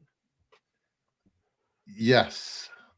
Yes, because I did some dollar book lookers, and yeah, they have like every other Superman's out there. Yeah, because he came back and he had long hair for a while. I understand he has long hair, but he looked like Seagal. Like they put him in a ponytail sometime, and he wore that shirt that Seagal would wear with the leather coat. Yeah, Mark for Dead. Oh my god. Yeah, on the boat. Right? Mark for Death on the boat. Mark for Death. What was the one where the chick jumped out of the cake? I don't remember that. I don't know. I remember the one with I think LL Cool J was like on a boat or on the submarine or something. No, there was two there. Yeah, that was it. The one on the submarine. Shark? There's one on the submarine, but that was the second one because the first one I think was on a train. Oh my god! I will say this about Steve. Under Siege, yes, it was Under Siege and Under Siege 2. Yes. Which one was the one on the sub? Was that Under Siege, and then Under Siege was on like a train or something too? I can't remember. I would say this about Steven Seagal movies. He does the slowest martial arts I have ever seen. Well, yeah. Okay. Well, that's not what we're doing here. I enjoyed this book though. I did read them all. Thumbs up. I actually enjoyed this series. It's fun. I mean, like, I don't know. Sometimes the 90s stuff, like, you get caught up sometimes because you remember like the shit Liefeld stuff, and that people are like, "Oh, that was the greatest." And it's like, no, that wasn't that great. But then you go back and you see some of this stuff, and you're like, "Wow, that was like fuck." The arts did not hold up, but holy shit, like it was really good. Like the story was good. The like what they were trying to do was really good. You know what I mean? So I enjoyed it. Thumbs up for me. Thumbs up for me. I did not get a chance to read all 17 issues or whatever that you. Well, I said to just read the first 6. I know there was 17 there, but yeah, I read the first issue. That's what I got too. You know, like you said, it's 90s. It sets up a good of what's coming. It's one of the potential, sources of story for James Gunn and his next Superman movie. I mean, crooked thumbs up. Yeah, I mean, you should. We could get into it more because in CIC I throw all 3 source materials into the thing. So, yeah. Bruce, what do you got? I will say this. Marco was right this time. He did say Reese all 6. I missed it. My bad. I thought the briefcase was stupid. You didn't get it at first. We talked about this on the phone. Yeah, we talked about it on the phone. I was like, dude, the briefcase. And you're like, oh. But also, did this book come out around the time of Pulp Fiction? This is what, 95, 94? That's around the time of Pulp Fiction, right? Yeah. Yep. And Pulp Fiction had this briefcase, the gold briefcase too, that you didn't know what was inside it. 1995, yeah. Yeah. All right. Yeah, I really enjoy it. I really forgot how much they emphasized the workplace at the planet and the supporting cast around Superman and Lois. And it was nice to read that. Thumbs up, because I'm going to read the other 16 issues in the next couple of days. Okay, I'll tell you this. After 6, it just becomes one shots. But the one shots are pretty. Some of them are good. Some of them are fucking tough, bro. This is why it was canceled. God. Yeah. This is why it was canceled. Well, it had a story arc for like 6, and then just went to one shots for some reason. Like it was wild. All right. Thumbs up, Bruce. At this time, there was what, five Superman stories? Yeah, I think so. Titles at the time. Yeah. Well, there was 4. This was number 5. Yeah. Yeah. There was 4 besides this, and they had the little. Well, technically, it's Superboy. You had, yeah. Can we go back to blood type and I could change my vote? What? It's done? It's done. I just went 4 months in the future and there's no Blood Oh Bunny man, that sucks. anywhere. Blood I could Bunny? be wrong. Yeah. Maybe they get extension. No, I'm telling you, you got to go back. You'll read some of the other ones at the end. It's wild. And so they ended. Can somebody check out what they ended on? Because I think they ended on like they did 1 through 16 of Superman Man Tomorrow, and then I think it's like 1,000 is the last book in the run, which is fucking really wild. 1 million? Is it 1 million? 1 They million did the was 1 million. a tie-in. It ended at issue 15. Yeah, 15, and then they did 1 million the tie-in, which is Gotcha. something interesting. That was one of my favorite runs in all of comics. That's James Robinson. James Robinson's awesome. So good. And that was our retro review. Sweet. Well, then we can get right into it because that feeds into our CDC, CIC of the week. And here we go.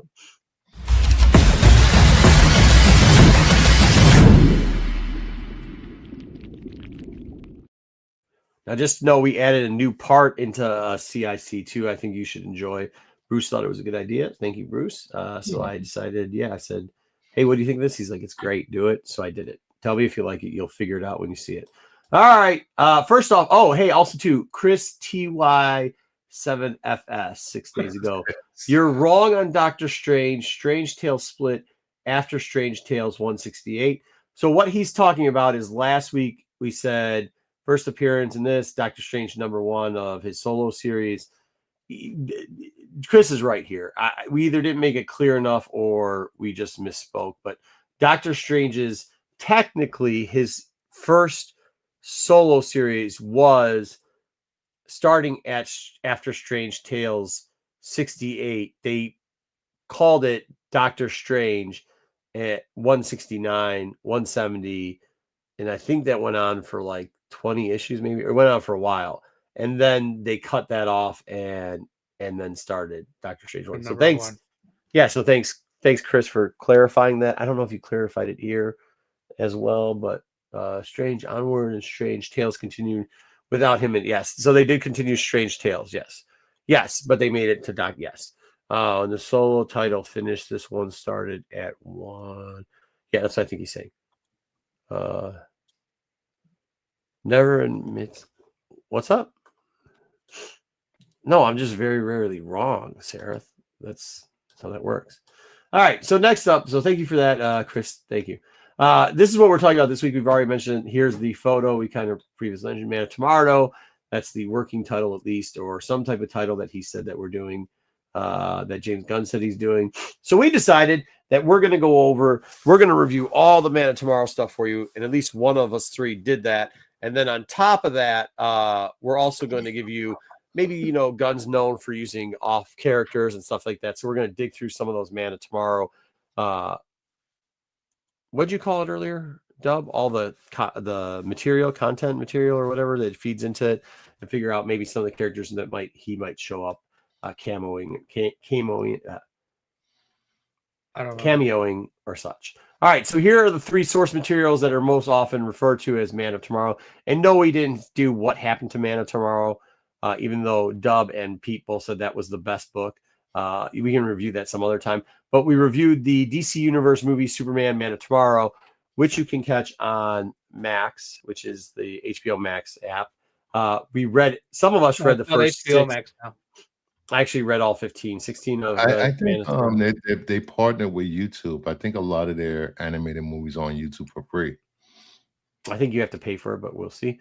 And then finally, Superman, Man of Tomorrow. There was a digital only comic that they did, and it pretty much is a intermingling of the movie and the first 6 issues of the book. Just an updated version that came out in I think 2000, 2001, somewhere around there. Maybe 2020. 2020, I mean, is what I'm trying to say. 2020. Yeah, there we go. 2020. All right, first off, now listen, I know this is the big rumor of Brainiac being there. I have asked Bruce 100 times about this. I know there's going to be a reference to Brainiac in Supergirl, not Superman. And I know that there was a artist rendering of Superman, Supergirl, and Crypto with a Brainiac type fixture underneath. I'm not saying that Brainiac isn't going to have a presence in here, But I also have said this, and you guys have known this from the beginning of the rumors of when they first started saying Gunn taking over, that Brainiac might be the overall Thanos. I still believe that might be a scenario we see here. Action Comics 245, right? Is it 245 that we're looking at here? 242. I just know it's 242. It's the purple cover. All right, here we go. 33 on the census and a 6.0. So I tried to choose a grade that was good. We've looked at this grade before, and it's actually starting to take a little bit of a dive, but it's maybe affordable. Man, still tough one to get. The last 30 days, we've seen a $5,250 sale. And within the year, 4,440 as the low. Yeah. Now, this is down from all-time highs. We had, it was $10,000, and still, even with that off sale of $9,000, we were looking at the high fives for a very long time. If you can get it, get it. You know what I mean? It's a good grade though for 3.0. I didn't say I was smartest. I said I was always right. 2020 is when James Gunn was announced after that, right? After that. It was that the second number, 23. Well, 24 because of the Supergirl thing again. 24 is when it bumped. But here's also one that might be even more affordable for people's budgets, and also shows you that, especially in the Silver Age, you don't all DC. This is what I'll give you about DC and Silver Age. You don't really need high grade, and you don't really need mid grade, because there's even people at low grade that are willing to buy 55. Now remember this: there was 30 on the census for 6.0. There's 55, almost double the amount on the census for a 4.5, with 2,500, between 1,800 and 2,500 being the radiant here. The list we're seeing selling for it. Last 30 days is about $2,000, which means that this is selling right in that sweet point of the book, right? It's very rare that you're going to get for 1,700. Even when you look at 2023, you're above 2K. You're above 2K in 22. 21, you're at 16. You're probably not getting that low before. You're 2K in the 20s. It's kind of it past that 17. I think I don't think we're going to see sub 1,700 anymore. So this is kind of the time if you're going to buy for a 4.5. And once again, I mean, if he doesn't show up in Supergirl, or if he gets a cameo in Supergirl, he may or may not. In Superman, he may or may not. He actually does have the potential to be the overall quote unquote Thanos of the Superman series, the DC universe at this point. 2 points too, because I think, and Bruce will probably back this because we talked about it. Lex Luthor is a great planner, but he's not going to be the overall. You don't believe he's going to be the overall? No, I think he'll be in the background pulling strings, having Brainiac do all the hard lifting. Yeah. All right, there we go. I think in this. Well, no, go ahead. I'll talk about it after. Well, I'll tell you this: Brainiac does show up, by the way, in all three of the Man of Tomorrow projects. He's across all three of them. So, and by the way, so does Supergirl. Just to let you know, so does Supergirl and Superboy does and too. Crypto. And Crypto, as a matter of fact, yes, it does. Yep. And to add a little context, James Gunn recently said that Man of Tomorrow is actually a Superman and Lex Luthor. Yeah, that's what I was gonna say, but I didn't want to I didn't know if there was something else coming. Superman, Lex Luthor. What? Go ahead. Go ahead. Yeah, go ahead. It's a team up movie. Okay, so that threat is a bigger. Maybe threat. that's something we didn't explain. So I'll explain it when another character shows up, because there's another threat that I want to say. Like I said, I'm not sure that this is I know this is the big rumor going out there right now, so we have to address it, because if we don't, we're gonna get comments like we did from the other one. We always see it. Like, why didn't you cover this guy? He's supposed to be there. All right, here's something else that I want to talk about is presentability. The 4.5s. So the one on the left is the $2,500 comic. The one on the right is the 1854, and they sold within 3 months of each other. I'll be honest, to the untrained eye, it might not look like that much a difference, because they both had the same color page. They have the off-white pages on it. But if you actually look at how much spine is just rolled up and pulled out, and you can tell that it was pressed multiple times on the right side, and just tons of color break everywhere. you can see that the presentability on the left side is much better. Now, am I saying it's $600 or $8? Wait, that's not right. $600 isn't right on that. No, is it? What's the number? It's got to be an off number because it's 2,500 and 1,854 is what you have. Yeah, whatever. So what's the difference in that? 2 So, and 5, 700. So it's 700. So yeah, 650. That's close. 600 is close enough. Yeah. 650 off. I don't know. Yeah, in Silver Age, about 650. That is the difference. It's probably closer to $400 to $500 difference between the two, but you're just scrambling, breaking eggs at this point. Hey, BK, I'll see you at Baltimore if you decide, if your mom lets you go. Next up, Martian Manhunter. For those people that have been big fans of us, you might know the story on this book that I'm just still upset to this day about, but it's okay. We are looking now. It's not just this too. You guys got to look at the rest of them because Martian Manhunter's got like 3 origin story books that are pretty good. But Detective Comics number 225 is the first appearance of our man Martian the Manhunter. He also shows up in 2 of the source materials that are there. We have Bruce. Have we seen him live action yet in the Gunniverse or James Gunniverse? What do we call this one? No, we have not seen him in the new DC universe. So Silver, I would say DC Silver, if it's a first appearance for a superhero, you can go. There's like stages, so it's like between 4-5 and like a 2-5 is one. Then after that's the rest. Then like 5s I kind of stay away from. You can go 6 to about a 7.75 there is super good. And then anything above a 7.5 is like really high grade. As far as gold, it's similar, but just tear it down. So like a 2 to 3 is pretty solid depending on cover appearance.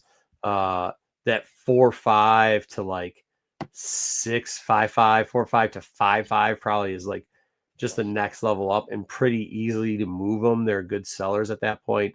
And then once you get to the 6-7, like the thing about it is they give you more leniency in Silver Age and Gold Age than they do in modern Bronze and Copper. So like a 7.0 in a Silver Age will not present the same as a 7.0 in Golden Age, but it'll look similar in the presentation. But it will not look anywhere like a 7.0 in a Copper or Bronze. You'll be like, wait, how is this a 7.0 in Silver and how is this a 7.0 in Copper and Bronze? And that's because, and the grading companies have told you this, they give more leniency to some of the older books. I will add just to add to what you said.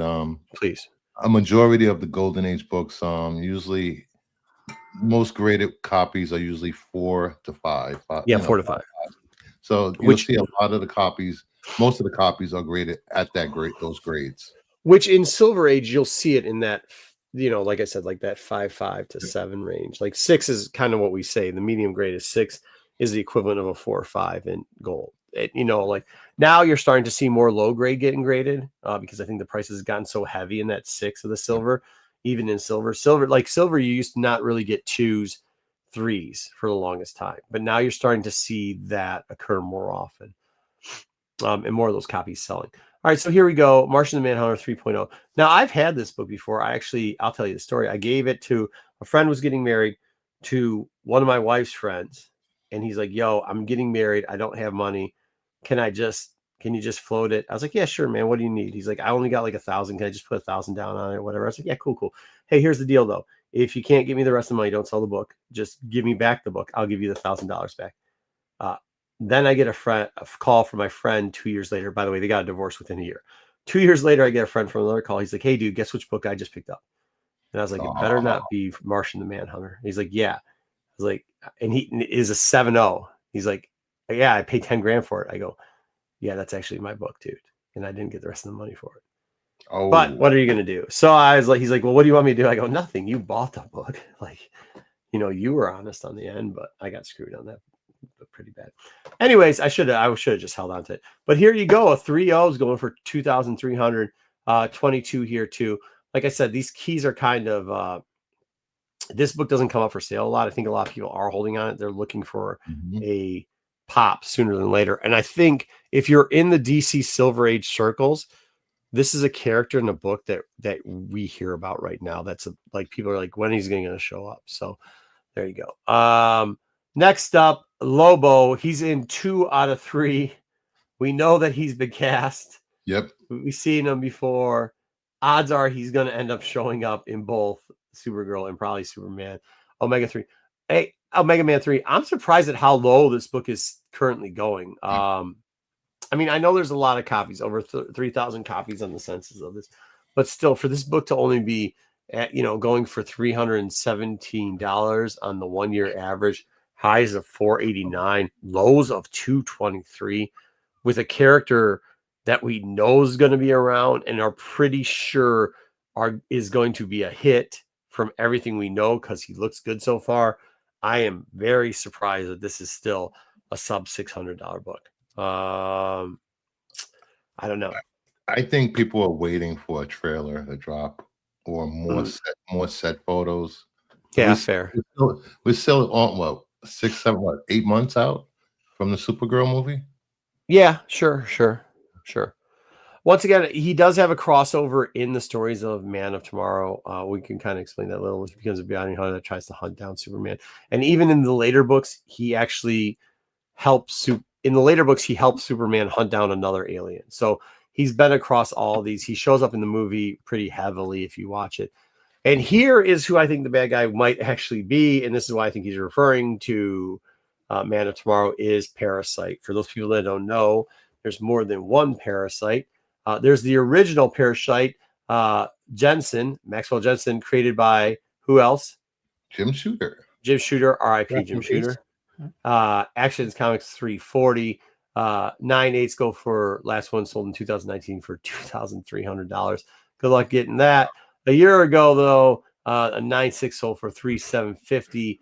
Once again, hard books to get. But there's 15 9/4s and 17 9/2s on the census for this. Wow. 9/2s going for $716 for the last sale, and the average before that is $686. So the price is going up on that. Price is going up all around on this book. It's a sweet book. I don't think there's much of a market for it currently underneath the 9.0, but here's where you can get it. If it doesn't matter if Parasite shows up, even if it's not this one, because I don't think it's going to be this one, but if Parasite shows up, people will still go back. DC loves to go back to their first appearances. So I think there's some value still there for you. And Action Comics 340, plus you'll own a Silver Age appearance, which is pretty cool. And it's amazing the jump in prices between a 9.4 and a 9.6. Yeah, that's crazy. It's crazy that they have that high, though. All right. Yeah. Next up, this is the other one that they're probably going to use, and this is the one that shows up in all the books, both books, and in the movie. It's Rudy Jones, fan art of Rudy Jones on the left. Isn't that sweet? And he was created by Jim. Shout out Jimmy Shooter. Rudy Jones was not created by Jim, but shout out Jimmy anyways. R.I.P. buddy, like you. Firestorm, Volume 2, number 58. Hey, how do we know this is Parasite's first appearance there, Dub? Oh, I got this one. He's on the cover. Yeah. And his name is on the cover. Very good. It's win-win. It's double. So how it works out in the story, spoiler alert of a 30-year-old story. However, Parasite is actually like a security guard and that Superman runs into at LexCorp, and he gets turned, or not LexCorp, in Star Labs, and he gets turned in mysteriousally. And it depends on which story you follow. Some of it is something that Lex did. Some of it is something that another alien group did. Some of it is Doomsday. But he ends up turning into Parasite, which is this bad guy that pretty much sucks people's power like a parasite. And Lex Luthor and Superman have to team up. Spoiler alert, once again, I guess, above source material that's 30 years old. They have to join together to destroy him. In the movies and the books, I think he uses a gun, but we assume that's going to be replaced by the suit. And by the way, in the books, actually, the suit does show up, but I'm just not going to explain how I read the book. These are cheap books. Firestorm's cheap. There's a lot of first appearances in Firestorm. We will probably come out with a list of them later that you guys can go dig through. Might be a book for $1 to go grab. You know what I mean? And then there's a couple of characters that we see that are under the radar in the old thing. So we're going to do a couple of first appearances that are pretty much under the radar in it. First off, we know how Gunn likes crazy characters, and Abracadabra. I don't know why he's in the series doing crazy shit, but he is. But also extremely undervalued. I think Flash and Firestorm are probably the two most properties that have first appearances that are undervalued in the DC world. And I think we saw Flash on the verge before that dude was doing crazy stuff and slapping girls in public, start to get a little bit of recognition for his, and this is years ago when I was doing like MCM, for his recognition for Flash. And the movie came out in whatever. So it kind of ruined it. But I think there's the potential there. But also, Abracadabra is just goofy enough for James Gunn to put him in a fucking movie.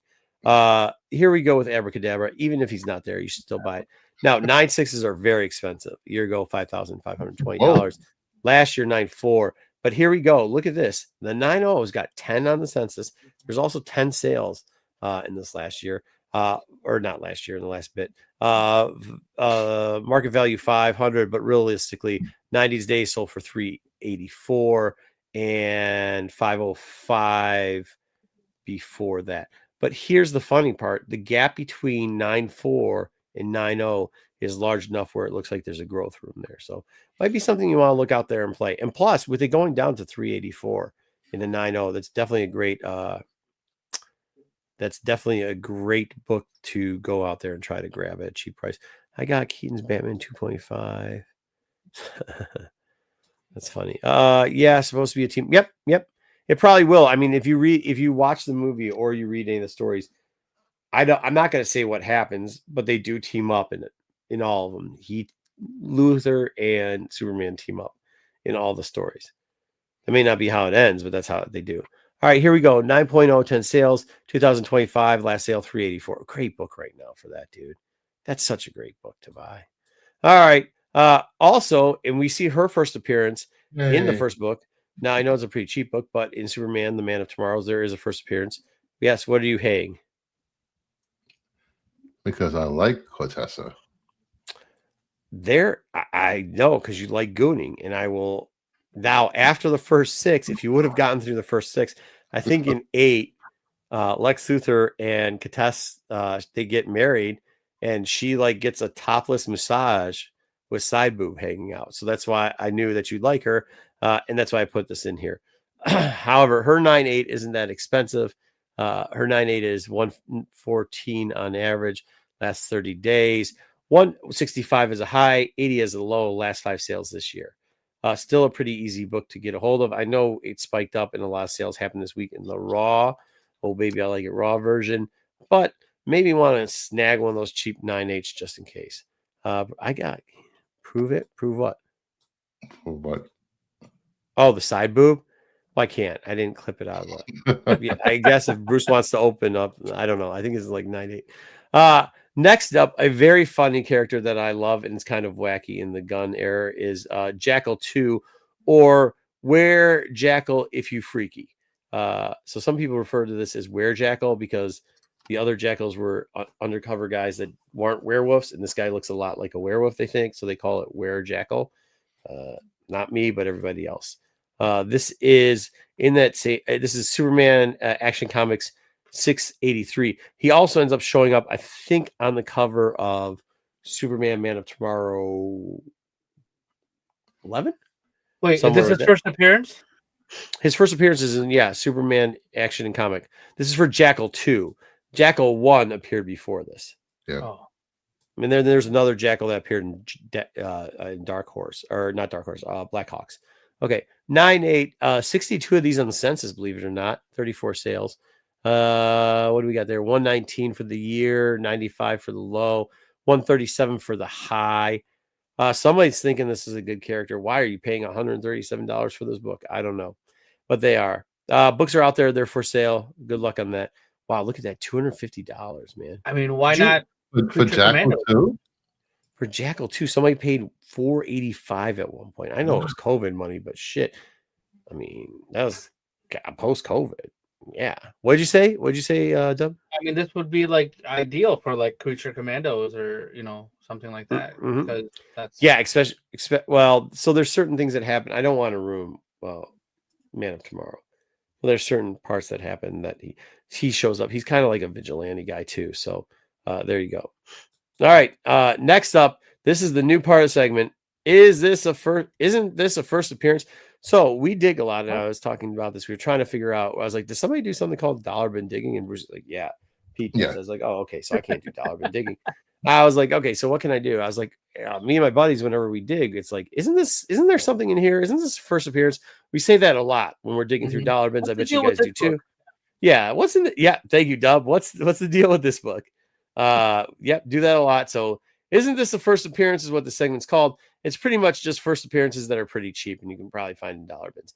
So we mentioned it before that there was a shit ton of Supermans that came out before because he died, but he didn't die. The death of Superman before he came back in Superman, Man of Tomorrow. One of the constant characters that continuously show up in both of the source materials is Hank Henshaw, who is Cyber Superman. Not a good guy, by the way. Adventures of Superman Volume Number 1 is technically his first appearance as Hank, but you know what that means because it's DC.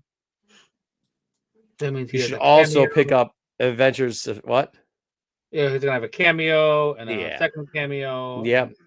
All of those things. So you should also pick up Adventures of Superman 500. Huh? That's a Marvel thing. Get out of here with that, DC. No, please. DC does that shit. Every universe. Why is there two different books here? Cool. So the one on the right, the left is the regular cover. The one on the right was the premium format or something. I can't remember what they called it. The super format, the legendary format, whatever they want. Polybag, maybe. Polybag. Yeah, it was polybag. There's actually an error of it if you can find it, but it's super rare. Anyways, 500. There it is. There's the two covers, but you don't just get Cyborg. You don't get Hanky Boy as Cyborg here. You also get the first of Fancy Pants Con-El Superboy, the White Rabbit and her fishnet stockings, and Steel. You can call them semi cameos. You can call them first half appearances. You can call them first appearances if you want. I don't care what you call them. This book's got a ton of shit in it, and it's a dollar bin book. You should probably pick it up either cover just so you can get a picture of that second cover. It's got like a hologram thing. Polybagged for $1 too. Like I mean, probably $2. No, probably $2. $2. All right. Well, hold on. Can you go back to that? Yep. So you're talking about Cyborg Superman? Isn't that Eradicator? Yeah. Yeah. So he's also known as Eradicator and Superboy. Also known as Eradicator. Yep. So they call it an Eradicator. They call it Eradicator's appearance in here, even though you can't call it Hank's first appearance because it's not. They can't call it Cyber because it's kind of not because it's Eradicator. So they call it Eradicator's appearance. So Steel, Superboy, and Eradicator first cameoed in this book. Is that what you're saying? No. Eradicator's first full. But it's appear. I don't want to see appearance. Okay. I'm saying it's first. I'm saying it's first for all these characters. I'm not going to get technical with it. Steel's the one. It says on the label too. I might add. I think it still does on CGC's label. It still says first Steel, first Boy, first Rabbit, and Eradicator. If I'm correct, you might want to check the label, but I think it says first. Please, it might check the old label. It definitely said it there. It might not. Yeah. All right. Next up is a fan favorite of Bruce's, Bebo Barwakowicz. What has his name? Bebo. Yeah, Bebo. Bebo is Bruce's brother from another mother. He is just like Bruce. He is a super fan of Superman and leads the super fan club for Superman. But he also runs a bar. He owns a bar, and he's a drunk. And I think he's Polish too. But anyways, Bebo Bibowski. Yeah, Bebo Bibowski. His first appearance is just like Bruce. His first appearance is Adventures of Superman 428. And that's all I got for that. The Bibbo was the joke for it. But when I asked for characters that they wanted out of this series, and Bruce told you that they do a lot of background characters, he wanted Bibbo. I think Bibbo actually is a great character for Gunn to use. I think he was right on point with that. Bibbo is a huge character in the Superman, especially during the death and return of Superman. Yes. Getting back to you about the label, a label from the last year. First appearance of Steel and Superboy, Eradicator appearance. All right, because you're giving the first appearance to Hank in the other book. Yeah. Did they take White Rabbit off of it? Yes, they took it off. Oof, White Rabbit used to be on it. All right. Next up, because I don't want to spoil the whole book of how this happens, but it does have a Lobo link in it. We've got Saipoon and Dreadnought, which I think you said Dreadnought in the chat, Bruce. So I had to add Saipoon on there too. They are two aliens that come down, and at one point, Lobo connection going on. Their first appearance is Superman 19, and I hear that James Gunn's brother, because they're not doing any more Weasel, needs a new job. So I figured Saipoon is the perfect character for him to play. I think he already has a job. What's his job? He's Max Lord. Whatever, man. It was a joke. Thanks for fucking running over my joke, asshole. All right. Sure. Next up, because we had to read Court, which is trash.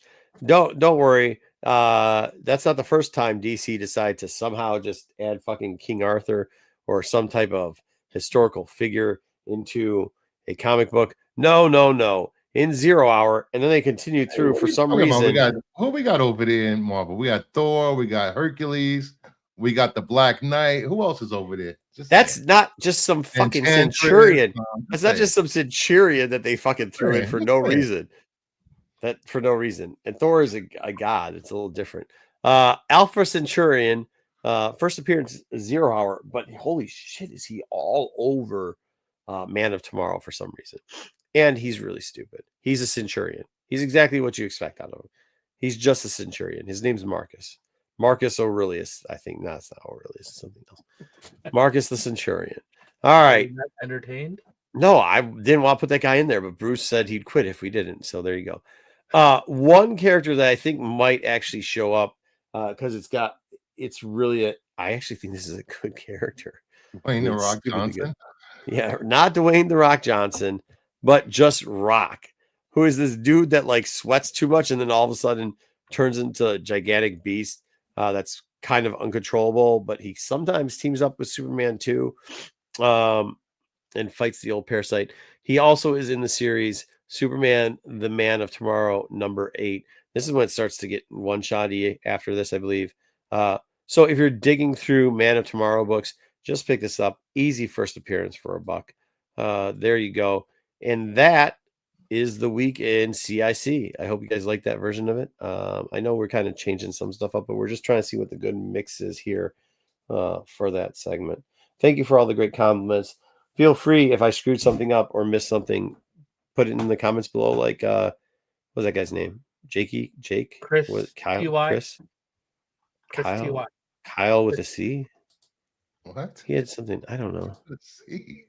Chris. Oh, Chris. T-Y. TYF. 7F. All right. Yeah, just like him, just add it in there. We'll try to fix it the next show for you guys. And with that, we got a little bit of news. Oh, yeah, news.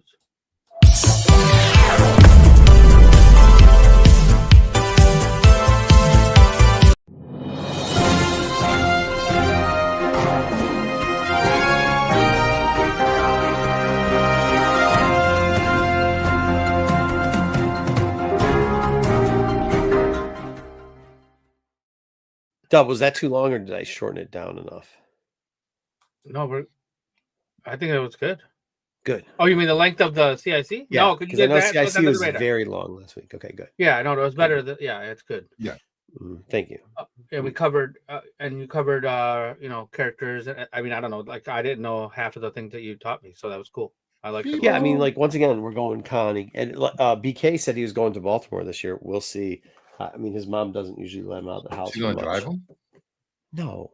Would you be caught dead driving around in a car with that man child? No. He still sucks his thumb, dude. Oh my God. Who wants to have a grown adult sucking their thumb in the back of a car? I know.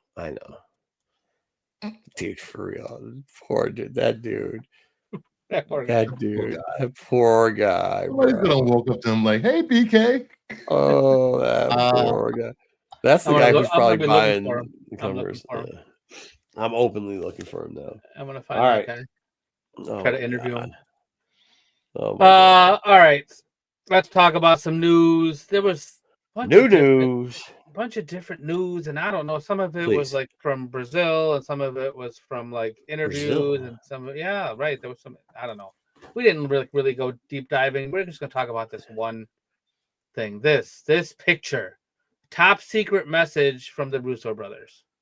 This is what they posted. This is what they posted along with hashtag Doomsday is coming. So they were probably like, everybody's not talking about us or our movie anymore, so we need to do something to get everybody to talk about our movie. And they put this out. People, I've seen breakdowns of this to everywhere from like Reed's chalkboard to like there's like pictures of helmets in this picture.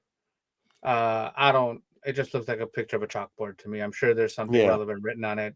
It's probably just a screenshot from Fantastic Four, but we'll find out when they want to tell us. They're trying to keep us hyped for Doomsday. So I guess. Yeah, that's all I got. Whoa, slow down. It's gonna be good, Bruce. I'll save my judgment until it comes out. No, you already did. You just judged. You just went, I guess. I'm not gonna like this shit no matter what. What? The movie's like a year away. I want to get hyped now. Then there's no fucking way, Bruce. When is Superman Man of Tomorrow coming out? 2027. Less than 2 years away. Are you excited? You just said this is coming out a year away. You're not gonna get hyped about, but you just did a segment. I'm excited for the next project, which is Peacemaker. I'm excited for Peacemaker. That's what's now. What's in front of me? I'm excited for that. I'm not getting my hopes up for projects next year. No, you were shining the book off, showing. Ooh, woo, woo, woo, woo. Look, I got the DCU Man tomorrow. I'm shining off because I have the only copy on the CGC Center. Yeah. Thank you very much. Yeah. Okay. I know it's a year away, but I'm very excited about Supergirl. I'm just gonna throw that out there. That's the one I'm looking most forward to. Hey, look, man, I like that first Fantastic Four movie, man. I thought it was great. Oh yeah, I mean, I'm not upset. Yeah, we'll see what happens with this. Just the hype is kind of funny to me. Like, the hype's stupid. Yeah, this is stupid. That's Putting all. this up here stupid. You sat there and watched 8 hours of chairs. Come on. 8 hours of chairs. We just did an hour. Hold on. Slow down. We just did an hour segment on a fucking tweet of a sketch from Jim Lee. No, there was an announcement. It wasn't a sketch. It was a whole announcement. Yeah, 8 hours of chairs was a bit much. I'm not gonna lie. 8 hours of chairs was way too much, by the way. Yeah, you could just fast forward it and watch it. Yeah, for sure. I didn't watch it. I didn't watch it either. All right, let's talk about the box office. Please. All right, the number one movie in America. What is it? Conjuring. That's right. The Conjuring, Last Rites, number one finish, another win for the WBs. Oh, that's because there's nothing else out there. And that's exactly. There's nothing else out there.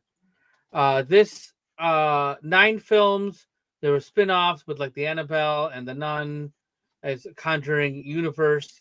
So this has now become the highest grossing franchise in horror, in history, with $2.3 billion. Yeah, but I mean, what number is this? You said number 7 or 8 number or something? 9. Number 9. Yeah, but isn't that how all the horror things do? Like Saw's like on 23.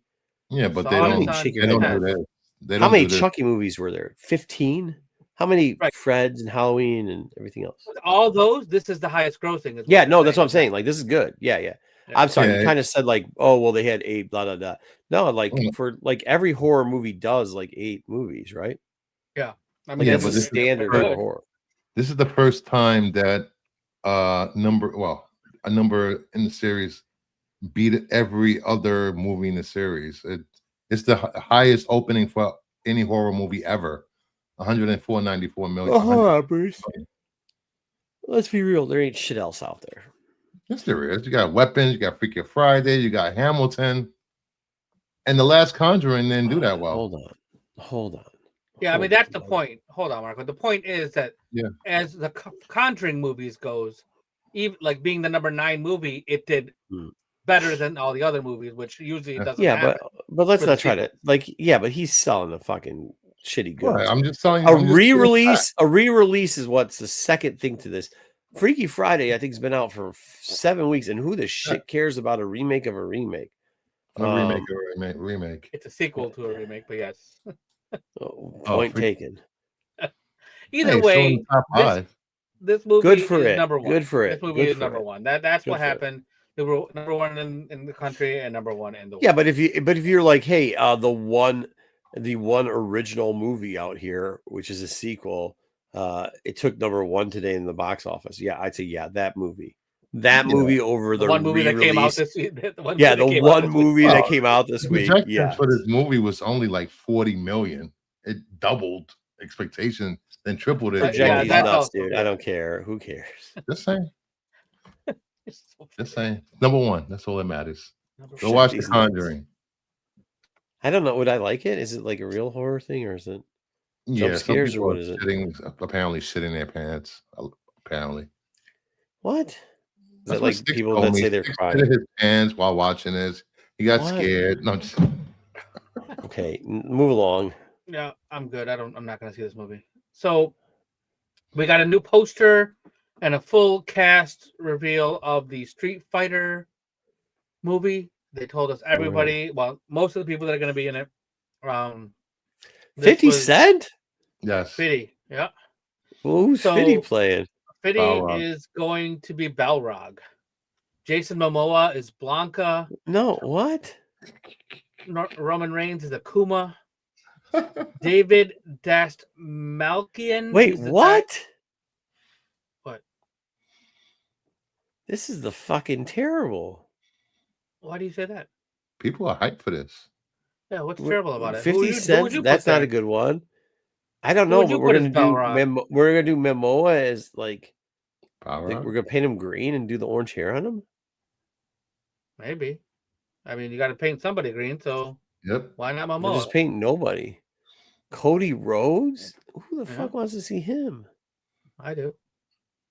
What's to do with the big nose and the little creep ball mustache? This is Schultz, that guy, Andrew Schultz. I don't know who that is. He does something with Charlemagne the God. He's Dan. Dan is he's a Hollywood. The guy cries. Street Fighter guy. Yeah, he's from later games. Yep. I really don't like that Eric guy. His face annoys me. Which one? Eric, the comedian guy, the guy. That the Eric Andre. Yeah, with what was the one with the two broke girls? Wasn't he in Ironheart just recently too? Yes. He was in the first couple episodes. Mm-hmm. All right, well, cool. I don't know. I mean, they put out all this. Whoa! I want to find out one person. Who is Chin? Oh, there she is. Well, you can't show the picture of her face. Nobody's going to care what her face looks like. They want to know what her thighs look like. Who? Oh. Well, I don't have those pictures yet, so you can goon about her later, Marco. Not trying to goon, just asking. If pictures are available later, I will share them with you. Thank you. You're welcome. All right, in a whole different part of the world, I think Cody Rhodes should have been Marvin. I don't even know who Marvin is. The guy in the bottom. I don't think he's like a fighter, is he? I think maybe. Oh wait, maybe not Marvin. What's the guy in the bottom's name? Whatever. Anyways, go ahead. All right. In a whole different part of the world, if you have small children, you'll probably be going to the movies in 2027 to see a Bluey movie. Bluey is huge with kids and adults of all ages, is what I found out. Mm-hmm. This movie is coming out on August 6th of 2027. Bluey is making people eat beans. Baked beans. Don't ask me how. I don't know. Good or bad? I don't know if that's good or bad. I guess it's good because like some of the people I see picking up baked beans now, like, I'm not trying to shame anybody, but it's either that or Ozempic for some of these people. Just saying. So it's not bad then. Well, it's better than Ozempic. So for those of you who may be into this, Bluey is coming out. Do you eat Bluey beans, Bruce? No. Bluey baked beans. That's the thing, Bluey beans? That's a thing? I swear to God, it's dude, Bluey's selling the shit out of some baked beans. When is this coming out? August 6th, 2027. Okay, so that weekend, Sticks will not be on SNS because he will be doing class field trips to see Bluey in the theaters. I don't understand it, but my daughter's got all. I remember one Christmas I had to get her every fucking. There's 15 figures, and how the hell you tell the difference between the dad and the Bluey kid? Wait, I think one's taller. No, in Stuffy World, it's dots on the side of the head. But like, what's messed up is the dad. So the Bluey kid's not. I think it's a girl, and I think the other girl is a girl too, and then the mom's a girl. So I thought it was a dude because like blue. Oh, Bluey's a girl. Girl, yeah, Bluey's a girl, not a boy. Yeah, interesting. Which is weird. I mean, whatever. I'm not trying to make a social statement. I'm just saying like the dad is blue and the kid is blue. So I figured they were of the same gender, but they are not. And then the other one is a sister, I think, and the mom. And then trying to tell the difference between all of them is wild. It's just wild. Yeah. Oh, hell yeah, they can. I know because I picked up the wrong one. I got 2 Blueys. I didn't get the dad, and then I had to find the dad. I just bought a bigger Bluey Stuffy, thinking it was the same shit, and it wasn't. It was like not the same. Like it was bigger. The dad, right? Yeah, right. That's how you would think. That's how no, that's not it. See, if you look at the picture, the dad's got dots on the side of his, like, see those little stress lines or whatever. Yeah, I see. Like and then Mr. the mom, Fantastic.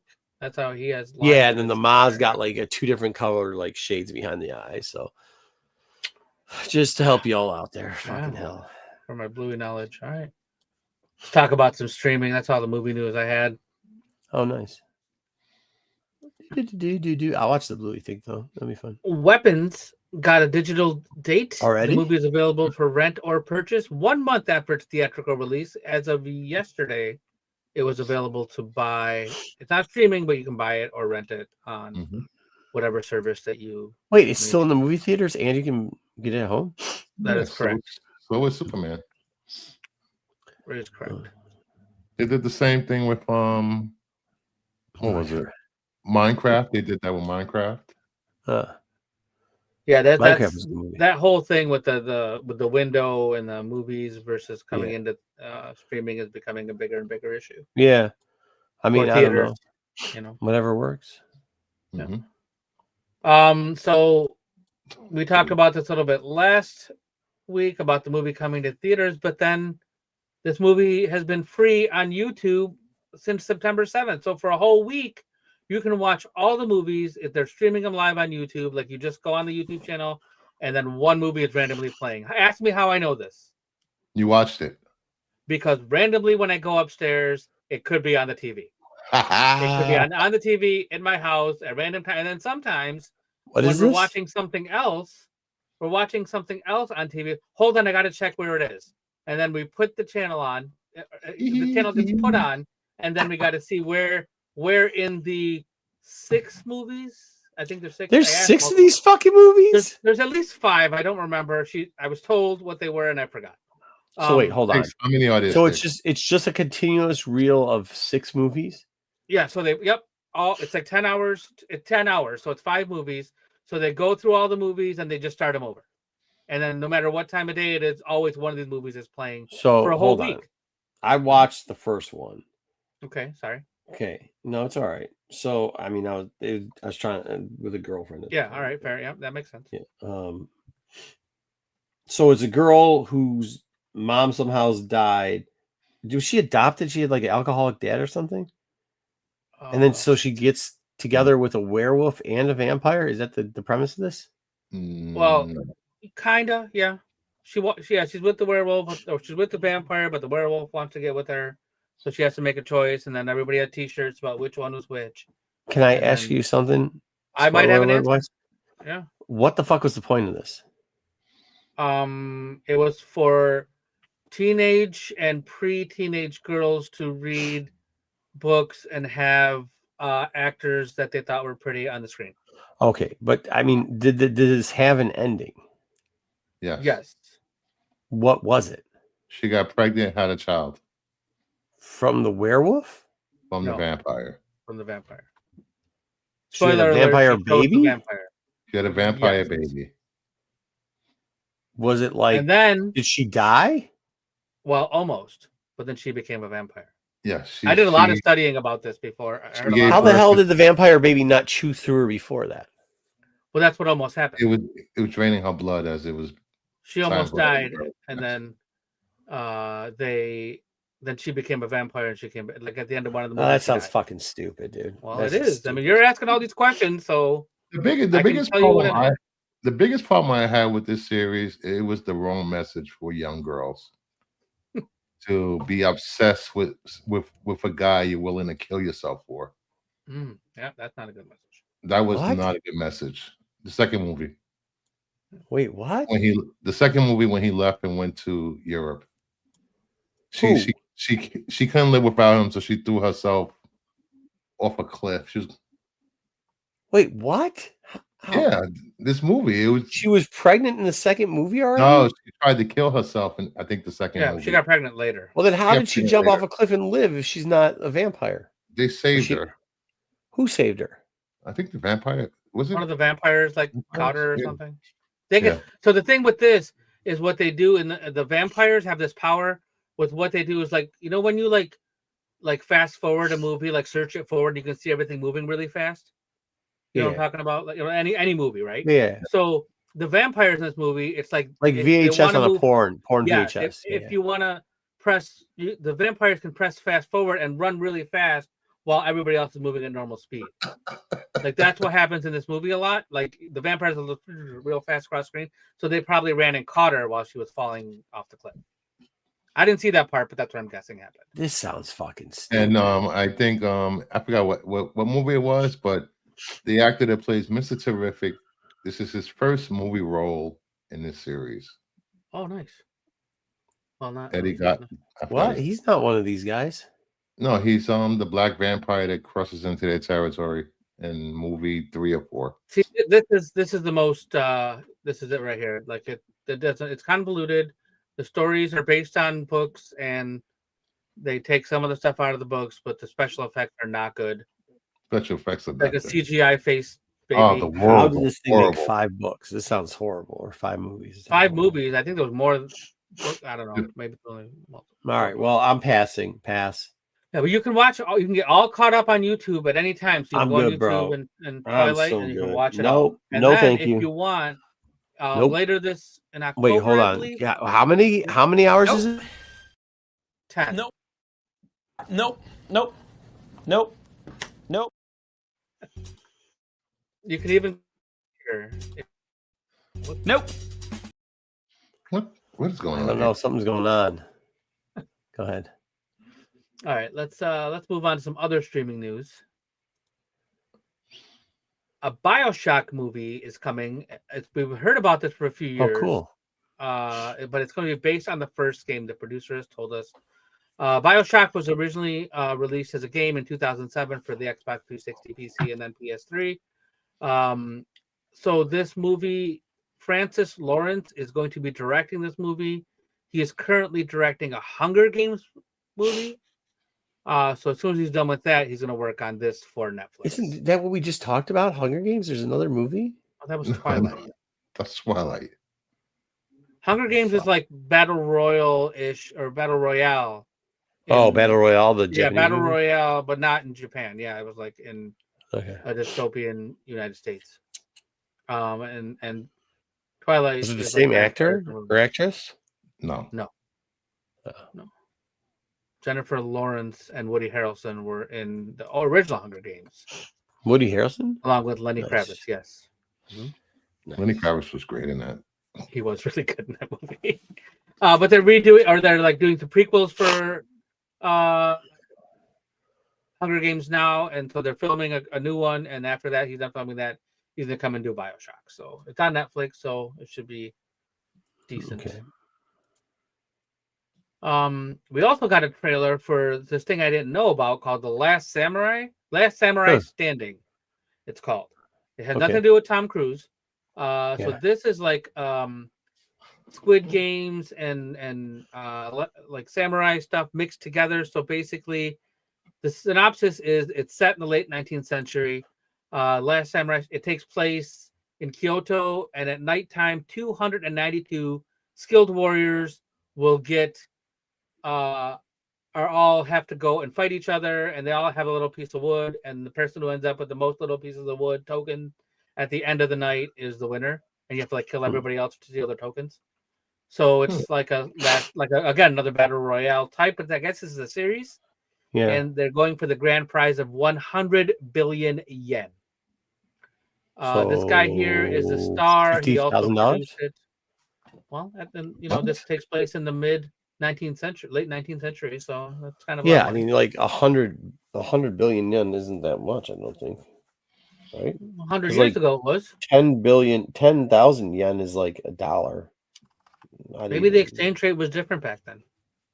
$100 or something, $100 maybe. I can't remember. But this looked interesting. I don't know. I hadn't heard much about it, but yeah, I'll watch it on Netflix. I mean, that's a Netflix movie that I'll watch 100%. Series. It's a Netflix series, movie. Yeah. I don't know how many episodes it's going to be, but and then we got a trailer for the John Candy documentary. This is releasing on October 10th on Prime Video. I'm a fan of just about anything John Candy Who do they does. Who they have playing him? I don't know if it's I don't know who it is. It kind of looked like him. I thought it was just clips, but I'm not sure. I thought I thought it was the guy that played the Mole Man in Fantastic Four. I could be wrong. Oh, really? I might be wrong. I don't remember who it was. I like Candy. I hope they don't screw it up. Candy was great. It's like $7 million US. Oh, that's not bad. Mm-hmm. Uncle Buck, best movie ever. John Candy was so good. Solid. Planes, Trains. Yeah, also good. We are getting a Life is Strange TV series from Amazon Prime or Prime Video. This is also a video game based. This is a hugely popular. I've heard of this game a lot. I've never played it. I know this is like people like it. People are loving it. People like it. Yeah, it sells. The game sells really well. Yeah, it's not anything that I've ever played, but I know it sells, and I know it's a big game that they've done expansions and sequels on as well. So, and then moving over to the HBO Max side of things, The Penguin won 8 Emmys. It was all like technical stuff. Wait, no acting? Get the fuck out of here. This is just the stuff before the Emmys. The stuff they don't announce on the show. Nobody cares. What the fuck is an Emmy anyways? Nobody gives a shit about this. Advertisers do. The studio does. Yeah, we want shows like this to win Emmys. Yeah, because then the people like Zaz, right? But I mean, like nobody actually gives a shit about this. Yeah, I mean the studios care, but nobody really gives a shit about this. Right. Yeah. Well, I mean, I want them to make more Penguin or more things like Penguin. Yeah, so if it wins awards, I'm happy. So there's all the pre-awards, like Bruce said, but they won 8 awards already, so that's pretty fantastic. And won 4. Yeah, I know. Which they should have won more. Should have won more. Yeah. All right, let's talk about some toys. Please. We got an announcement from Lego. This was kind of a big deal for Lego. Yeah. For the first time ever, they'll be making a set based on Star Trek. Never heard of it. The teaser video, and they had coming soon. Is this just a bald dude? It's Picard. Picard? Picard. The card. Okay. Patrick Stewart. Sir Patrick Stewart, yes. The video is just shows a Lego figure in the Next Generation era. Star Trek has been licensed by like Mega Bloks and other companies, but those licenses are over. So now they're moving on to Lego. B, if you're still out there, this news was for you. Yes. I don't buy Lego, so he doesn't either, but we got some announcements for Marvel Legends. So Marvel did it a stream, Hasbro Pulse stream. And then so we got a Beast, I don't know where this beast is from, but he looks like a werewolf. We got Phoenix, what is that? Rachel Summers Phoenix, and then we got Feral from X-Force. Oh, Astonishing X-Men. It says right up there, of course. So all of these figures come with a comic. Something that my buddy B also made me aware of, that these prices have now gone for this run will be $27.99 per figure. I think we were at $24.99, and now they've gone up to $27.99. So they're getting close to that $30 mark. What was that? I think most toys are going to go up in price. Yeah, I mean everything's just creeping up. Mm-hmm. Toys, supplies. Yeah. Supplies keep going up. So this was the first 3 of this set. And then the other 3 was this Daredevil, Black Widow, and Silver Surfer. So I hear people calling this a Frank Miller Daredevil. I thought this was a John Romita designed costume.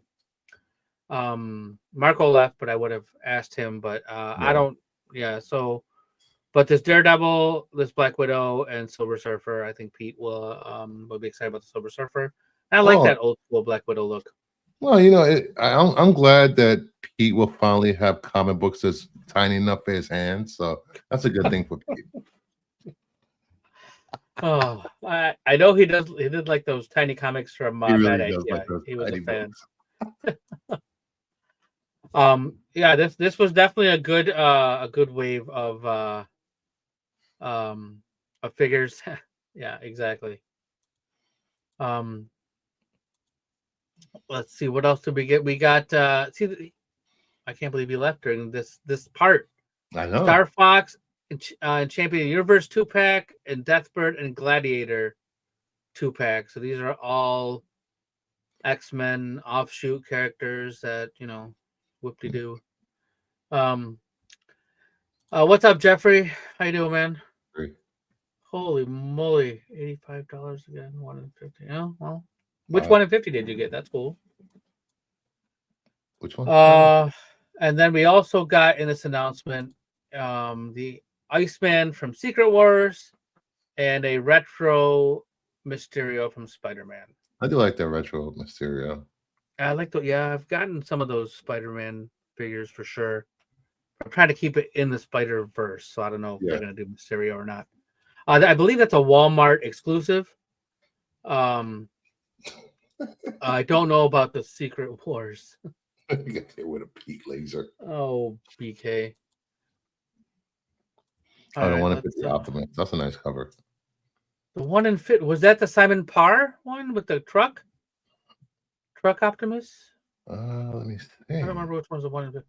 I like the one that he looked like a cartoon truck on the freeway, but I don't remember.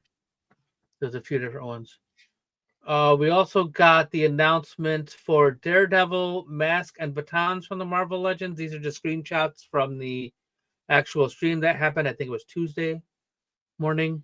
Daredevil Mask and then Daredevil Batons. I believe they're going to be sold separately. I didn't get specifics on the prices. You missed all the X-Men figures we talked about, by the way, Marco. Whole bunch of new X-Men figures coming out. Of course, they'll sell. Always. Probably not. Yeah, always. The Iceman one was really nice, though. Yeah, I'm a fan of Iceman. Oh, okay. Yeah, he used to beat everybody in the X-Men Children of the Atom game, and they took him out. Oh, he did. He was great. Ice Beam, so good. All right, and then Iceman also was in Spider-Man and Amazing Friends, so he's got some cred. Yeah, he's been around. He's been around the block. Yeah, the other X-Men. Not so much. Oh my God! Hopefully, dude, how did they already do a second print of one? Go ahead. All right, here we go. Amazing Adventures number 1. That Joe Mad thing I'm gonna be. This is for Marvel and Disney Adventure Cruise, which will be launching from Singapore. So if you go on this cruise from Singapore, you can get this comic. Jeez. Ron Lim. Singapore to where? I don't know. It probably comes back to Singapore. I don't know. Disney Adventure Cruise. I don't know what they do. Singapore's dope. I'll go to Singapore To get this comic. Nah, to fucking go hang out, bro. Written by Alyssa Wong, cover by Yeah, she Leonard does a lot of Francis Yu. Star Wars stuff. Yeah. Mm-hmm. Yeah, and Ron Lim cover. So yeah, you can get yourself this comic. I just won't go on a cruise though. I can't do that. Yeah, we got to go on a boat. Yeah, I'm not going on a cruise. A boat, I have no problem going on boats, but I ain't going on a cruise.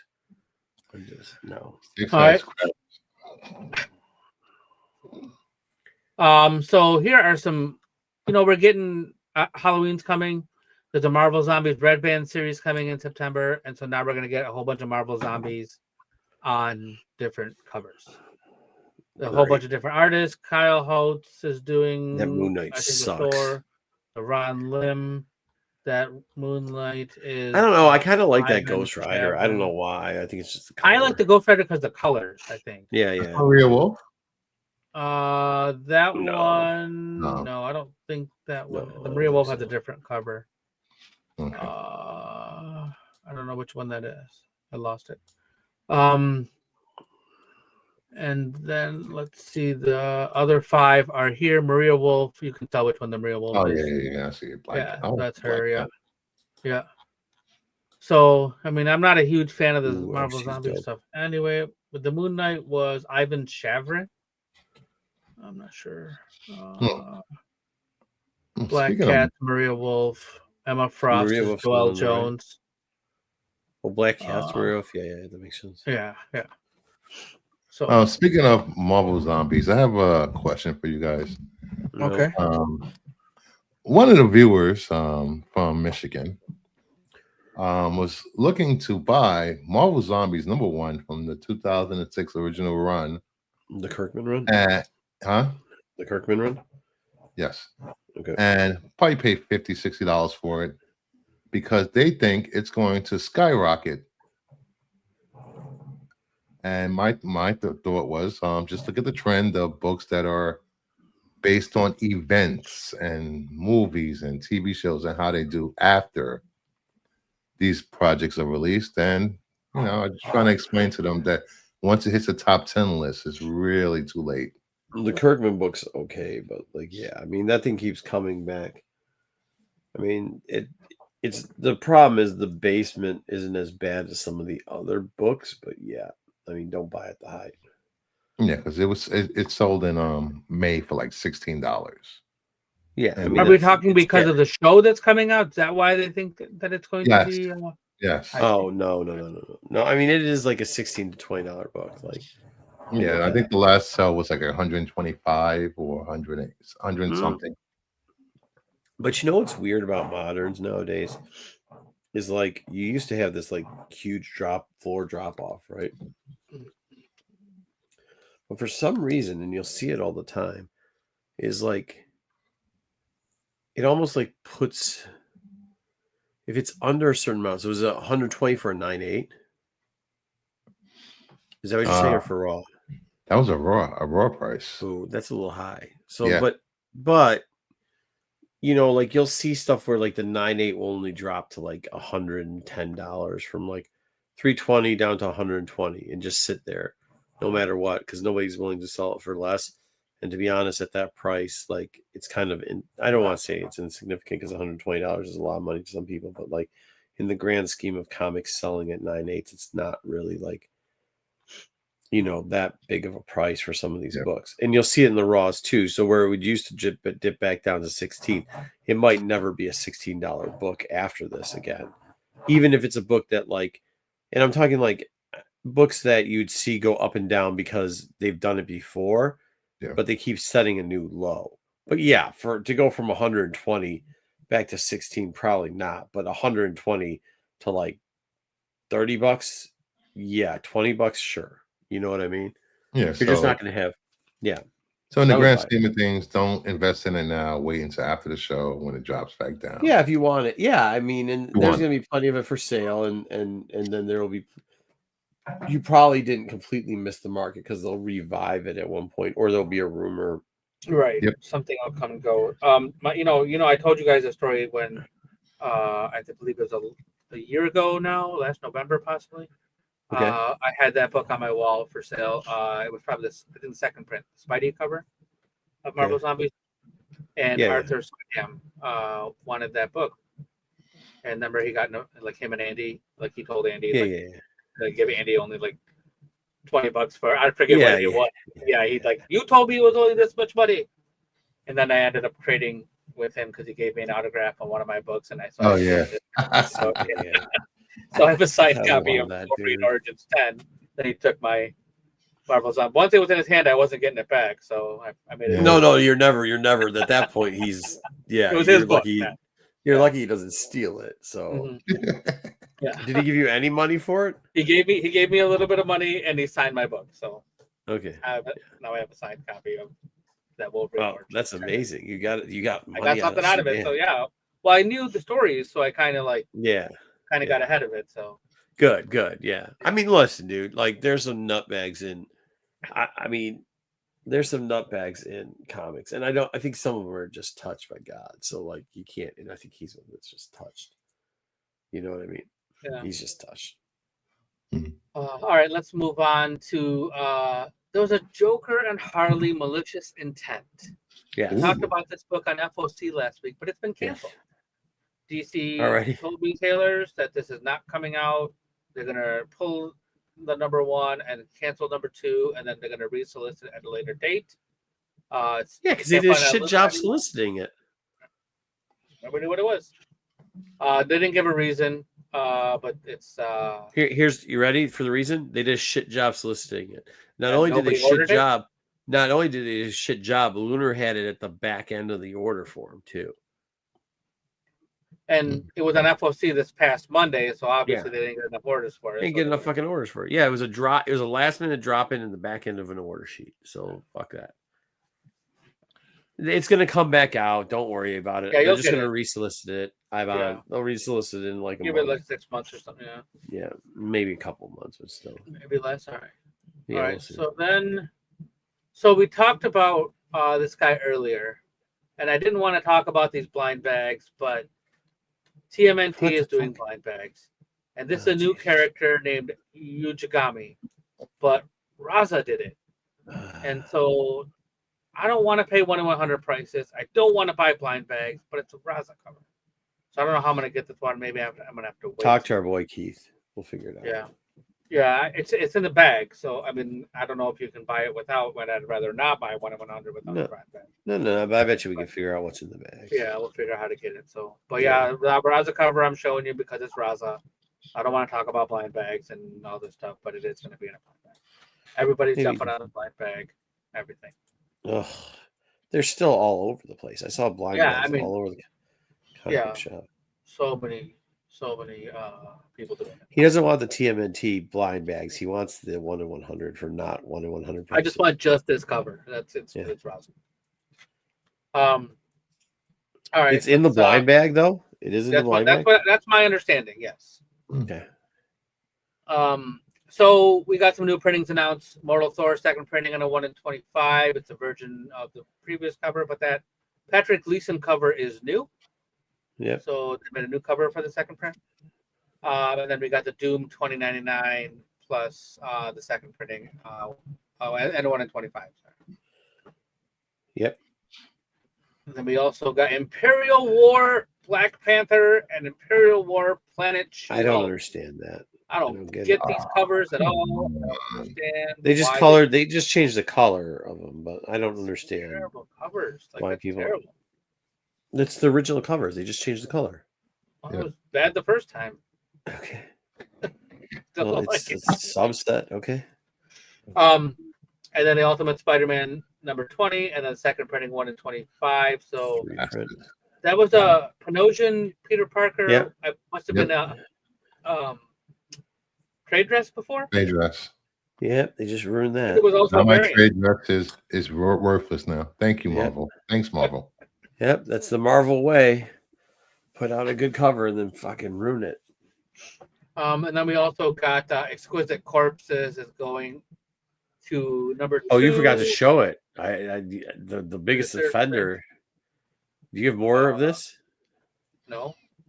This is the Joe Mad. They already have the Joe Mad fucking Wolverine with the handoff. Age of the 1-in-200 thing. The one that they have like 6 covers already: the trade dress, the virgin, the foiled. Black That and cover, white, red. yeah, also the second print. Oh, They well, solicited this. They solicited. Oh my god! They solicited it today before the book actually came out. This week's FOC has it on the solicitation. Wow. Sorry, that's terrible. Yeah. I like Joe Mad, but I'm not. No, I mean I like that cover too, but I didn't put it in my top 5 because they got 80 of the same fucking covers. 6 different versions of it. Yeah. Dude, you might as well call it fucking Dynamite at that point, except for you actually sell books. And with Slight that difference. wraps up our news. And that's all I What? got. I mean, yeah. I mean, at one point, somebody's got to tell Dynamite, like, you're wasting too much of your mom and dad's money, right? I don't know if that's what's happening, but okay. I have no idea what's going on. They got like 50 covers for everything. They got Matina now running 12 covers a day. Oh my god. Oh. Anyways, huh? Poor Matina. Oh, but shit, Matina just does all the.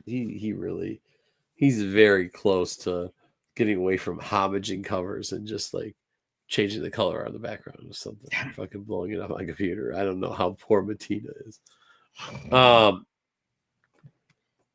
Yeah, I don't know. Yeah, the Joe Mann thing made me think of Dynamite and the 50 covers. Vampire. Where's Vampirella under Vampirella? Who's she under? Dynamite. She Dynamite, right? Yeah. Yeah. They got 60 this week. I think there was like 64 covers of her. Crying out loud. I'm surprised there wasn't a Matina. Anyways, that's it pretty much. Hopefully you guys liked it. Leave the comments below. What else were they supposed to do? Oh, we're gonna try to figure out the voting system for a poll. So we'll do like variants. Maybe we'll just call it like 1, 2, 3, 4, 5 or something like that, and then we'll do one because it'll be rounds. Remember that was a suggestion? Yeah. I'm curious as to how that's gonna work out. So I don't know how that's gonna work out. I don't even know how we do a poll here. Let's see. You could do a live poll from if you open a window with YouTube. I just don't. And then on the bottom where they comment, there should be a there. My concern is not technical because I'm sure between the 3 of us we can figure out how to start the poll. It's the logistics of it, how the operation would actually happen. Yeah, that's it doesn't make sense. Yeah, the timing and how the delay and the lag and how you get votes. I mean, I'm okay with getting votes from the chat. Well, we could start it off. Well, we just started off early, right? So what do I got to do? I got to go to YouTube and then go what?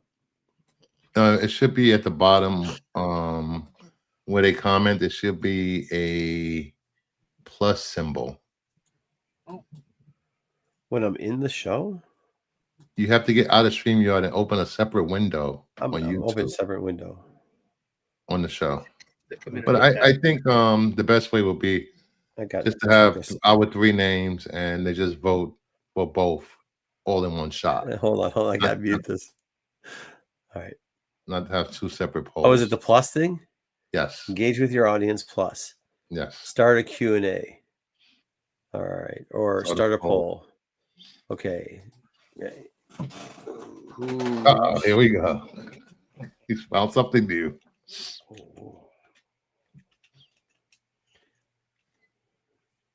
But while he's doing that, please like, subscribe, and make sure you hit the thumbs up. Hit those hearts if you're watching on your phone. If you're watching on the replay, leave a comment. Hit the like button, and make sure you tell your friends, your mother, your side piece, everyone you can tell about Renovision. Side piece? That's ridiculous. What? Sorry, wrong show. Sorry. I will say that if you choose to tell your side piece about Renovision and they watch it, I don't mind. Yeah, I don't either. Yeah, just make sure that they don't. I mean, I wouldn't call them the side piece in the thing. Well, that's between them. Side piece. That's not my business. People's personal relationships are their business and their own business. I don't really care who they're with. What are you doing? Just watch the show. Bruce, what are you doing tomorrow? Are you doing any shows tomorrow? Thursday. Well, yeah, actually, I'm dropping episode That works. 29 of On the Hunt DC logo at 6 p.m. Eastern, and then at Close not, poll. and then at 10 p.m. Eastern, I'm doing the finale. We're going to go over the finale of Strange New Worlds. Wait, tomorrow? Strange New Yes, World. the finale, the season finale is tomorrow night at 10 p.m. What's And then Strange New World? Friday, I don't know if there's going to be a show. And then Sunday, I probably will be hung over after the wedding, married guy. Oh, okay. Happy congratulations. Early. Congratulations. That's right. So Congratulations. the Knights of the Kingdom are going to run, the Knights of the Round Table from the Kingdom are going to run the show Sunday. No matter how much you try to sell that bullshit, that sounds terrible and it's not going to work. It's call awesome. them the clowns are going to do shit on my channel. The Knights of the Round Table are hosting the other comic book show with Joe's dueling, spearheading, and he's in charge. Nobody calls him the Knights reins. He's gonna do my top 10, but with all Guna books. So make sure you tune in. Oh wow. Yeah, that's on Sunday. That's the other comic show. Yes, that's at 8 p.m. Eastern. So, and there may or may not be Jeopardy this week. What you're saying? There may or may not be Jeopardy. Possibility. All right. Well, I will tell you that oh, JJ was on the show last week. Yeah, oh, good job, JJ. That's right. I gotta come. He could have had it, but he missed that one question at the end. Missed that one question. Oh, he played JJ. What was it? Who? Oh, Jeopardy. How'd it go? He did good. Yeah, everybody did good. What category was he best at? I don't remember. It's all a blur after a while. Yeah. 80s music or something. It doesn't matter. Still the greatest Jeopardy episode of all time was when I was on it. You were the greatest champion. Is that what you said? No, it's greatest. You have to win to be champion. Hey, we all know what happened during that. You saw me go. Wait, I got to come back next week if I win. Okay, give me what? Okay. I got no clue what the answer is. Humpty Dance. This is what happened on that show. This is what happened at that show. Well, at least you didn't. At least you didn't bitch about missing about the buzzer for 20 minutes, Pete. Oh no. Oh, is Pete bitch about that? No. Yeah, because I hit the buzzer. He swept like 5 categories, bro. I was dominant. Yeah, that's when he lost to Spears. Oh well, I mean, yeah. I'd be mad if I lost to Spears too. That seems pretty embarrassing. Tomorrow night, catch the Absolute Geek podcast. They're gonna be catching you up on the world of wrestling. All about CM Punk, AJ Lee, and what did Booker T say on NXT? Holy moly, what did Booker T say on NXT? I don't even know. Does that make any sense calling yourself Absolute Geek when all you do is wrestling content? He doesn't only do wrestling content. Oh, he doesn't? He does covers. He talks about comics all the time. He like the there you go. Nice. Yeah. Movies? Yeah, like when he got a Superman, he did like a live review and stuff, things like that. He'll pop up and do things randomly. But that's great. Absolute Geek tomorrow night. And then Friday night, CBSI Hot 10. Every week, without fail. Pete will bring you the hottest selling 10 books of the week. Qualified right after that. SNS will return this Saturday. And Tales from the Dark Side on Sunday. And then that brings us all the way back around to Wednesday watch list with Pete on Monday. Top recorded show on Renovision by far. My favorite anyway. That tells you all the books coming out following week. And then we'll all be back here next Wednesday. Maybe we'll talk more about DC. Maybe we'll talk more about something else. Who knows? But it's going to be ridiculous and it'll be fun. So see you guys next week. All right. The qualified, they're doing the Masters of Details. That is the show. The what? Masters of Detail. The fuck does that mean? That's on the thumbnail. Well, thanks for the insight, Bruce. All right. Everybody have a good night. I'm going to just do not whatever Bruce just told me to do. Later.